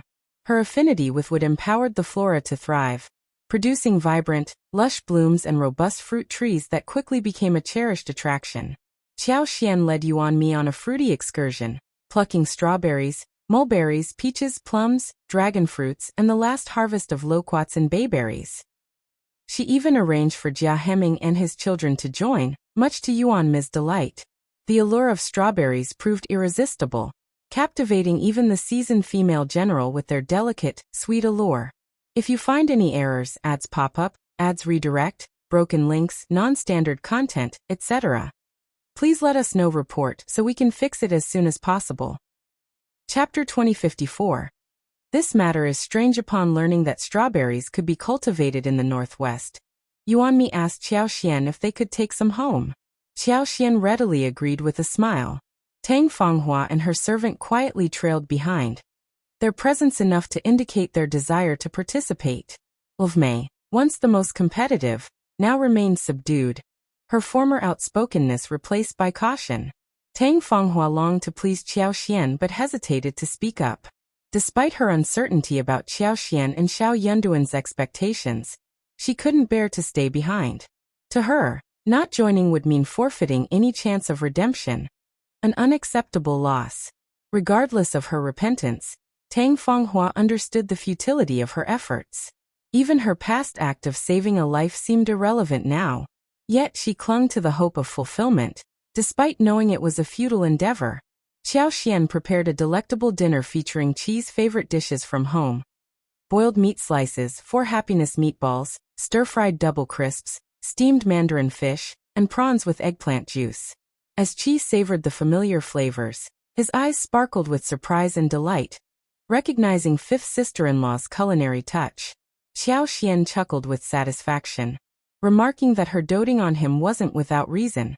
Later that night, Qiao Xian anticipated Shao Yunduan and Qi catching up into the wee hours, but as she settled Anan to sleep and prepared for bed herself, Shao Yunduan returned unexpectedly. Surprised, Qiao Xian queried, "Aren't you planning to catch up with Qi? I thought you two would talk until midnight, given all these years apart." Shao Yunduan grinned, reassuring her. "Qi will be around for a few more days, don't worry." True to his word, Qi lingered. After a moment of silence, Shao Yunduan broached the topic. "Don't you find Miss Tang's behavior rather peculiar? She doesn't strike me as someone who would conform to typical master-servant dynamics. I can't fathom why she would sacrifice her life-saving favor to defend that woman." Qiao Xian blurted out, "I also find it unsettling. I'm not one to overlook things easily, and I certainly have no desire to cross paths with Fang. It's surprising to see Miss Tang so fiercely protective of her. I even tested her during our conversation. I feigned interest in punishing that maidservant to gauge her reaction. I never anticipated she'd go to such lengths to defend her. It's straightforward. I'll send someone to inquire tomorrow." In the An's province, Shao Yunduan wielded authority, extending even to Qiao Xian. Shao Yinduan nodded appreciatively. Time is of the essence. Thank you for your efforts tomorrow. Qiao Xian replied with a smile. It's no trouble at all. These days have been rather mundane, so it's refreshing to have something interesting to focus on. Refusing to budge, Tang, Fanghua and Mei lingered in the backyard of the state government office, while Vying remained holed up in the inn, too afraid to venture out after her previous ordeal. However, to Vying's surprise, Qiao Xian wasn't finished with her yet. The following day, Qiao Xian instructed the guards to escort Vying to the yard where Zheng Sang and the others were staying. They then confined her in an interrogation room for questioning. If you find any errors, ads pop up, ads redirect, broken links, non-standard content, etc., please let us know. Report so we can fix it as soon as possible. Chapter 2055. Not at all. When Vying laid eyes on Qiao Xian, she was overcome with fear, nearly losing her wits in terror. She felt as though her fate was sealed. Attempting to divert attention by speaking of her master, Vying found Qiao Xian unperturbed. In An's prefecture city, the demise of a servant hardly raised eyebrows. Furthermore, Tang Fanghua remained unaware of Vying's involvement, and even if she suspected, what could she possibly do? Surprisingly, Vying appeared more composed than Qiao Xian had anticipated. Though Qiao Xian issued threats, she refrained from inflicting physical harm. Vying, overwhelmed with fear, spilled her secrets willingly. There was no depth to the master-servant bond when one's life hung in the balance. No loyalty could rival the instinct for self-preservation. Agreeing to Vying's plea to exchange information for her life, Qiao Xian learned the truth. Tang Fanghua wasn't the one who saved Qi. While Qi lay poisoned and unconscious, Tang Fanghua did encounter him by chance, but she wasn't his savior. The antidote pills her parents supposedly left for her were a fabrication. Someone else had already cured Qi's poison before Tang Fanghua stumbled upon him. His recovery coincided with her arrival, leading him to mistakenly credit her with saving him. Seeing an opportunity to gain a life-saving favor, Tang Fanghua ambiguously accepted his gratitude. Reality had unexpectedly turned in Tang Fanghua's favor. Upon discovering Qi's true identity, she was ecstatic, bordering on euphoria. With her parents deceased and her hometown inhospitable due to familial greed, she had clandestinely sold her assets, fleeing with 2 maidservants to seek refuge with her mother's distant sister. Yet, her hopes of sanctuary were dashed when she couldn't locate her aunt. Lost in panic and despair, she stumbled upon an unexpected opportunity. Qi, a 4th-grade general in the Northwest Army, embodied youth and promise, and he had unwittingly become her savior. In her eyes he represented stability and security. Naturally, Tang Fanghua envisioned him as her lifeline and desired to wed him. Though she harbored some affection for him, her primary motive was securing a lifetime of support through marriage. In her estimation, there was no better match than Qi. However, Qi, while remembering his act of saving her life, had no intentions of matrimonial commitment. Despite her advances, he rebuffed her. This rejection left Tang Fanghua feeling a mixture of anger, embarrassment, and wounded pride. What was wrong with her? She was his savior. Tang Fanghua had successfully deluded herself into believing she was Qi's savior. Why wouldn't he marry her? She pondered repeatedly. The more she delved into Qi's identity and family background, the tighter she clung to him. She knew opportunities like this were rare. Though Qi hadn't made any promises, he didn't seem to detest her either. With determination, she resolved to work tirelessly to win him over. Yet, despite her efforts, things had reached an impasse. Qiao Xian was left stunned. She hadn't expected Vying to lie under such circumstances. Tang Fanghua's audacity knew no bounds. Not only had she seized the benefits and fled, but she also sought to settle here permanently. Fortunately, Qi wasn't one to be easily swayed. If he couldn't outright reject her due to courtesy, or if her sweet words managed to charm him, it would pose a problem. If you find any errors, ads pop up, ads redirect, broken links, non-standard content, etc., please let us know. Report so we can fix it as soon as possible. Chapter 2056.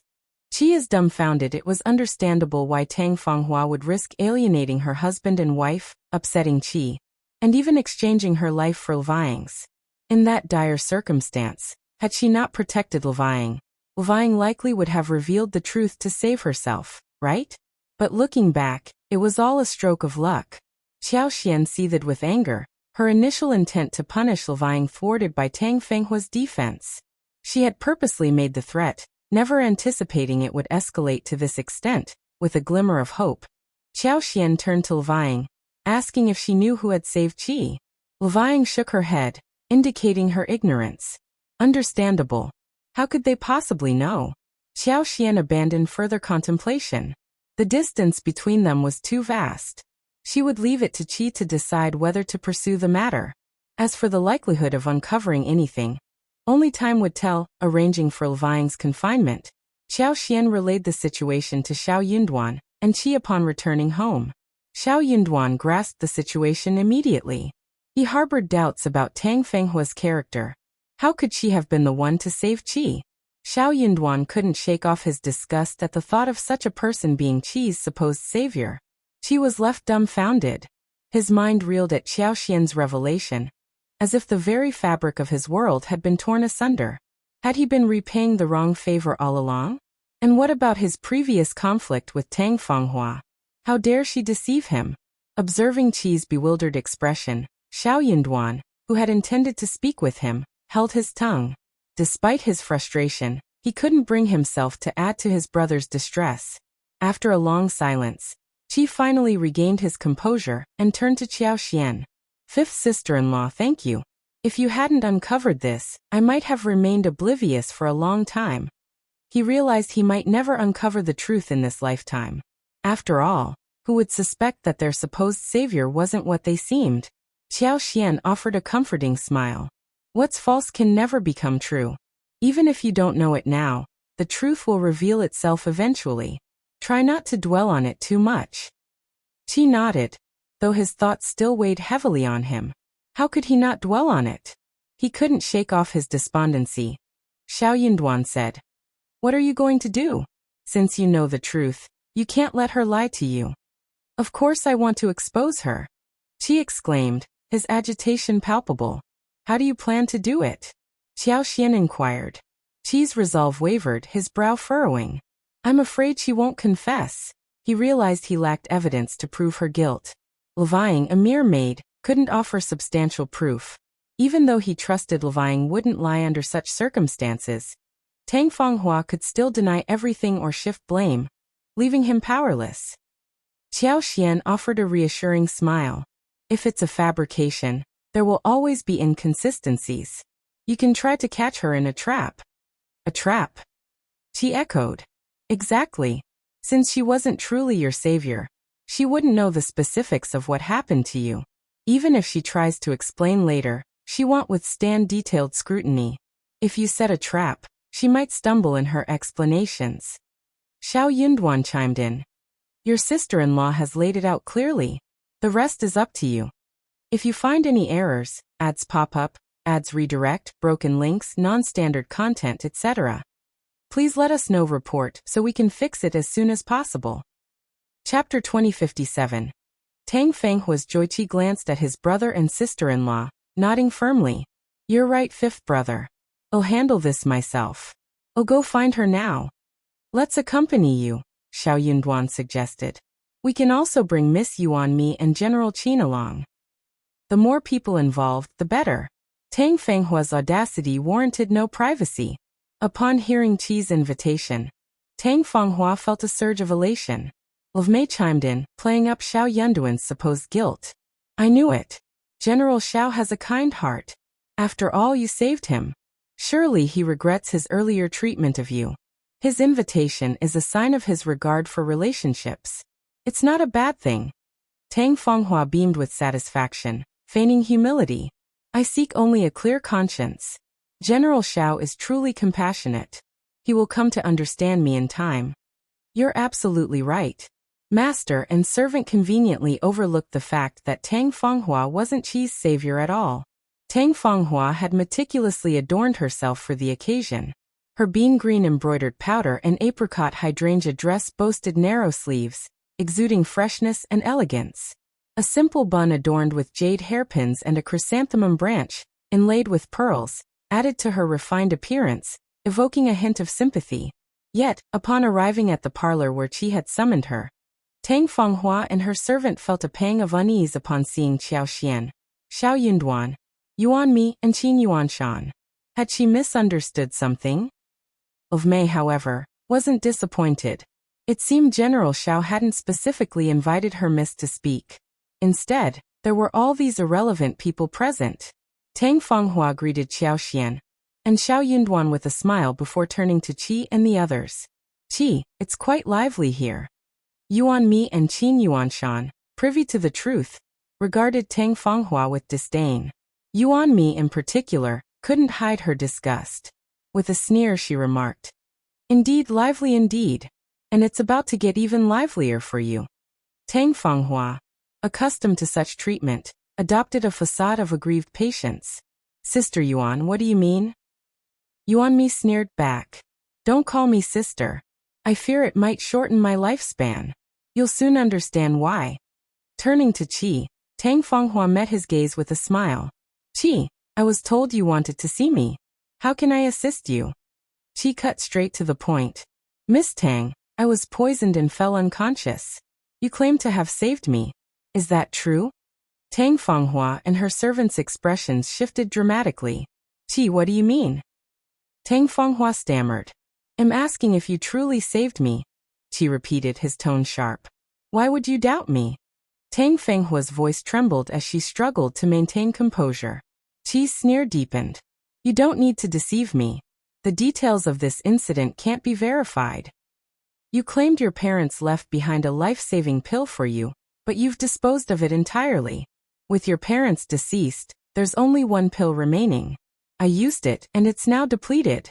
You don't even know the origin of the pill. It's a foolproof scheme." Tears welled in Tang Fanghua's eyes. "It's the truth. If you refuse to acknowledge this act of saving you, then I'll leave. Why subject me to this humiliation? If you find any errors, ads pop up, ads redirect, broken links, non-standard content, etc., please let us know. Report so we can fix it as soon as possible." Chapter 2058. Argument, "Aren't you shameless?" Yuan Mi exclaimed in disbelief. If Qi wanted to acknowledge this supposed life-saving grace, why wait until now? What have you gained in the past 2 years if he hasn't acknowledged it? Then why do you suspect me and subject me to humiliation? Tang Fanghua cried out. "I've told you the truth. I genuinely don't know anything about that pill. All I know is that my mother entrusted it to me before she passed away, saying my father accidentally obtained it, and it could cure all poisons.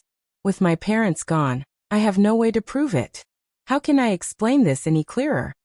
Yuan Mi sneered. "If I recall correctly, your parents were just small landowners with a bit more land than others, right? Do you honestly think it's plausible for your father to have stumbled upon a pill capable of curing all poisons by chance? You're too trusting. You willingly offered up the treasure your parents left you without even knowing Qi's true identity. Why wasn't I aware of your boundless generosity? As the saying goes, like master, like servant. You two are equally greedy. It's well known." Mei, her voice trembling with anger, interjected. "Miss Yuan, do you have any evidence to make such accusations? I know you've never favored our miss, but this is going too far." "You." Qin Yuanshan gently pulled at Yuan Mi's sleeve, urging her to drop the topic. "Let's move on. There are more pressing matters at hand." Yuan Mi let out a heavy snort, her disdain evident. Tang Fanghua's tears continued to stream down her cheeks as she gazed at Qi with a mixture of sorrow and anguish. "Qi, why would you suddenly accuse me like this? Why would I deceive you? But I have no way to prove myself. What should I do? Even if others doubt me, don't you trust me?" Qi's gaze turned cold as he regarded her. "I only believe in the truth. I may have misjudged before, but not anymore."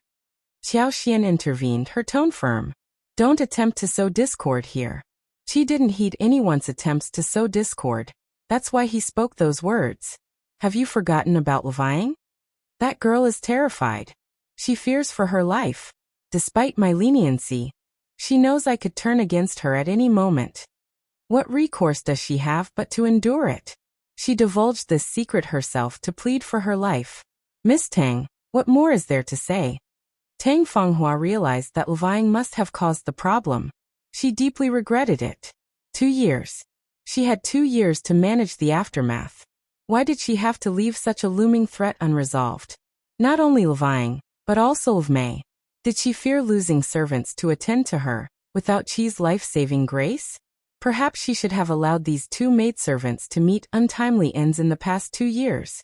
Her overconfidence had blinded her. She never imagined anyone would dredge up this matter again. Who could have foreseen today's calamity? Of course, Tang Fanghua wouldn't confess to it. With Liu Mei aiding her defense, she shamelessly shifted the blame onto Liu Vang. She concocted a tale, alleging that Liu Vang had harbored desires for General Shao due to his beauty, and had schemed for Tang Fanghua to offer her to him as a concubine. If you find any errors, ads pop up, ads redirect, broken links, non-standard content, etc., please let us know. Report so we can fix it as soon as possible. Chapter 2059. Think about it. However, Liu Vang's disappointment simmered beneath the surface when her mistress rejected her. Yet, she concealed her emotions, leading them to believe the issue had been resolved. Who would have thought she still harbored resentment? Given the opportunity, she struck back at Mississippi. Her belief that eliminating Miss would grant her desires was naive. Naturally, the words of an envious and delusional servant lacked credibility. Was General Shao inclined to trust the words of such a lowly servant over the young miss? It saddened the young miss deeply. Tang Fanghua choked back tears, closing her eyes in sorrow. Tears streamed down her face, a picture of vulnerability. Yet amidst her weakness, she managed to command Liu Mei. Liu Mei, cease your words. Yuanmi rolled her eyes in exasperation. Xiao Xian shot a meaningful glance at Tang Fanghua before addressing Liu Mei. Should I arrange for your interrogation by someone skilled? How long do you think you can hold out? Liu Mei's heart skipped a beat, her body turning cold as if plunged into an icy abyss. Tang Fanghua was jolted by the realization. She knew it all along. She shouldn't have let her compassion cloud her judgment by keeping these 2 individuals. Clearly, they were troublemakers she should have dismissed long ago. Madam Shao, you're disregarding the court's protocols. Why have you taken Liu Mei without cause? Do you intend to extract a confession through torture? Qi, are you willing to entertain such a notion? Qi's voice was barely above a whisper. I can discern the truth behind a coerced confession. Xiao Xian scoffed. We're in An's province, and I have the authority to detain anyone I please. What can you possibly do to stop me? I'm keen to hear your maid's testimony. Whose account holds more weight, Liu Mei and Liu Vang's or your feeble protestations? Tang Fanghua felt faint. She murmured, this is unacceptable. You can't do this. Suddenly Qi interjected. You've been evasive and contentious, haven't you? Now I'm offering you a chance to prove yourself. If you truly rescued me, then tell me, what medicine did you use to dress my left leg? Remember when you questioned why I believed Liu Vang without hesitation? It's because of this. The person who saved me applied a bandage to staunch the bleeding. Was that you? If you were the one who saved me, you wouldn't have forgotten, would you? Tang Fanghua instinctively averted her gaze. At this moment, Qi could already conclude that she wasn't his rescuer at all. Shao Yunduan snapped. Miss Tang, what's with the hesitation? If you dare claim memory loss, I'll have someone torture both you and your maid. I won't tolerate such deceitful and shameless behavior. Yuanmi interjected with sarcasm. Clearly she's at a loss. Naturally she can't admit it. Perhaps she's deliberating, weighing her options before taking a gamble. Who knows, she might genuinely want to feign forgetfulness. Tang Fanghua shot a venomous glare at Yuanmi, seething with hatred. Initially she had intended to protest. I don't remember. But Shao Yunduan's menacing threat had silenced her.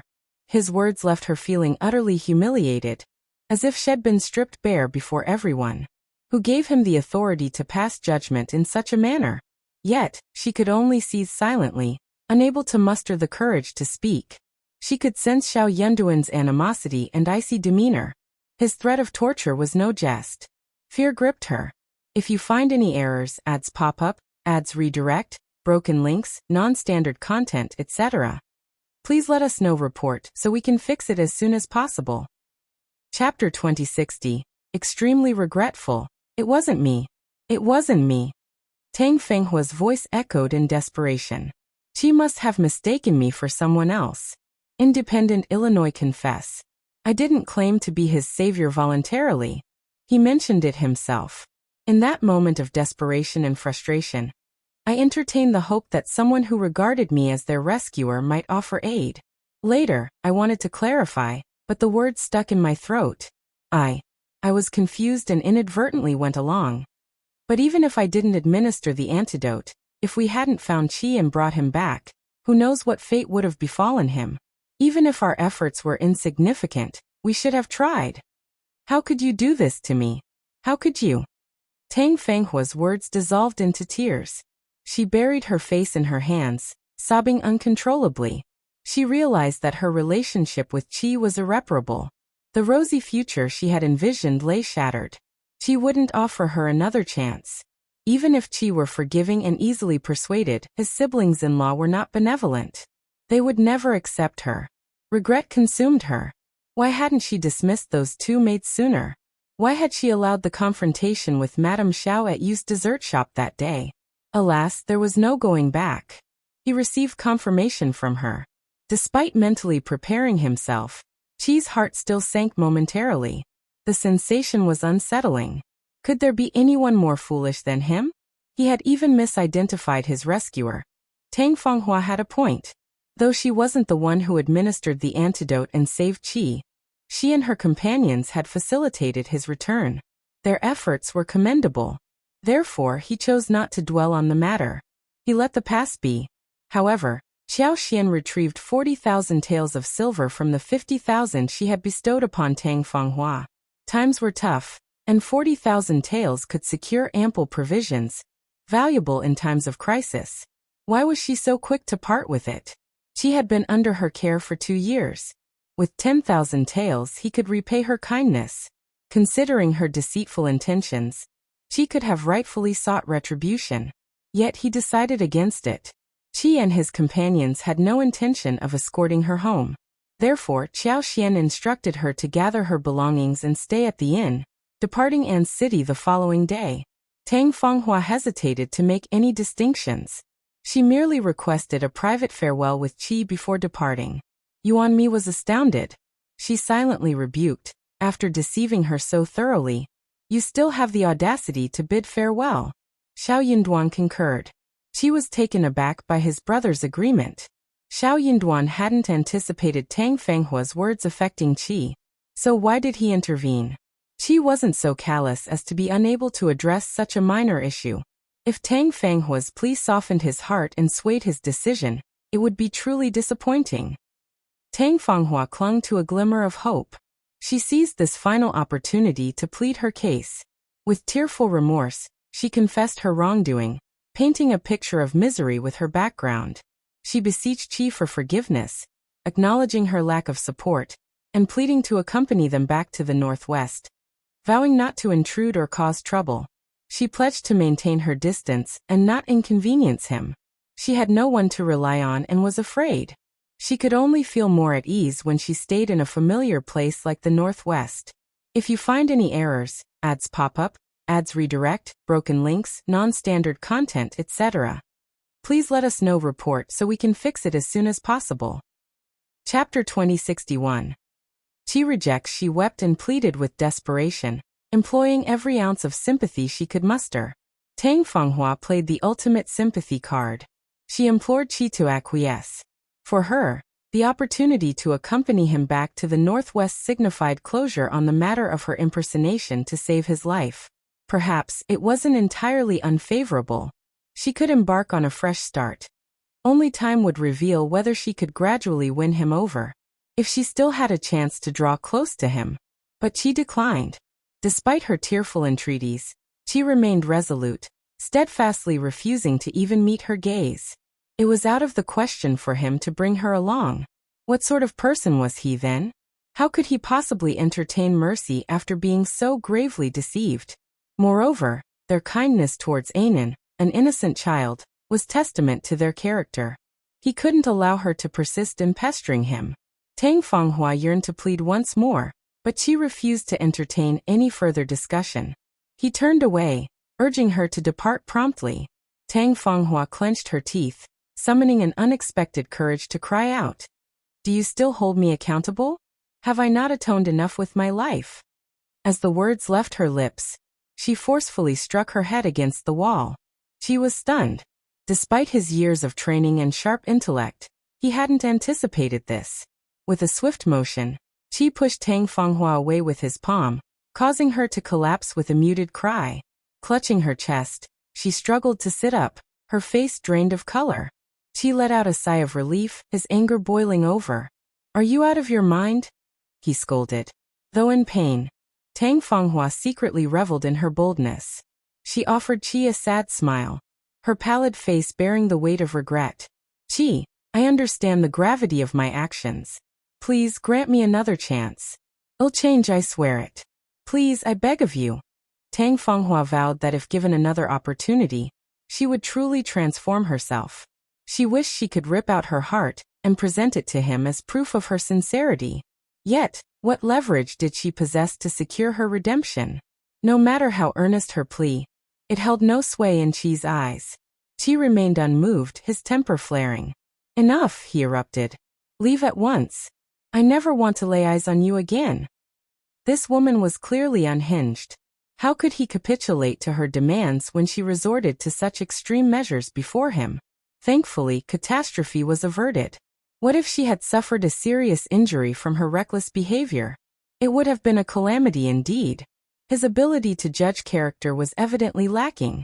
He couldn't even compare to Fifth Brother's discernment. Fanghua wept in agony, futilely calling out to Qi. Ignoring her pleas, Qi summoned the servants and with a steely resolve, commanded them to escort her out immediately. Fanghua cried out in despair. Fanghua and Levmei sought refuge in an inn. The following day, they were forcibly expelled from An's prefecture city by the authorities. Her actions had incurred the wrath of Shao Yunduan and Qiao to such an extent that they would never permit her to remain in An's city. As for Levine, Qiao pledged to spare her life.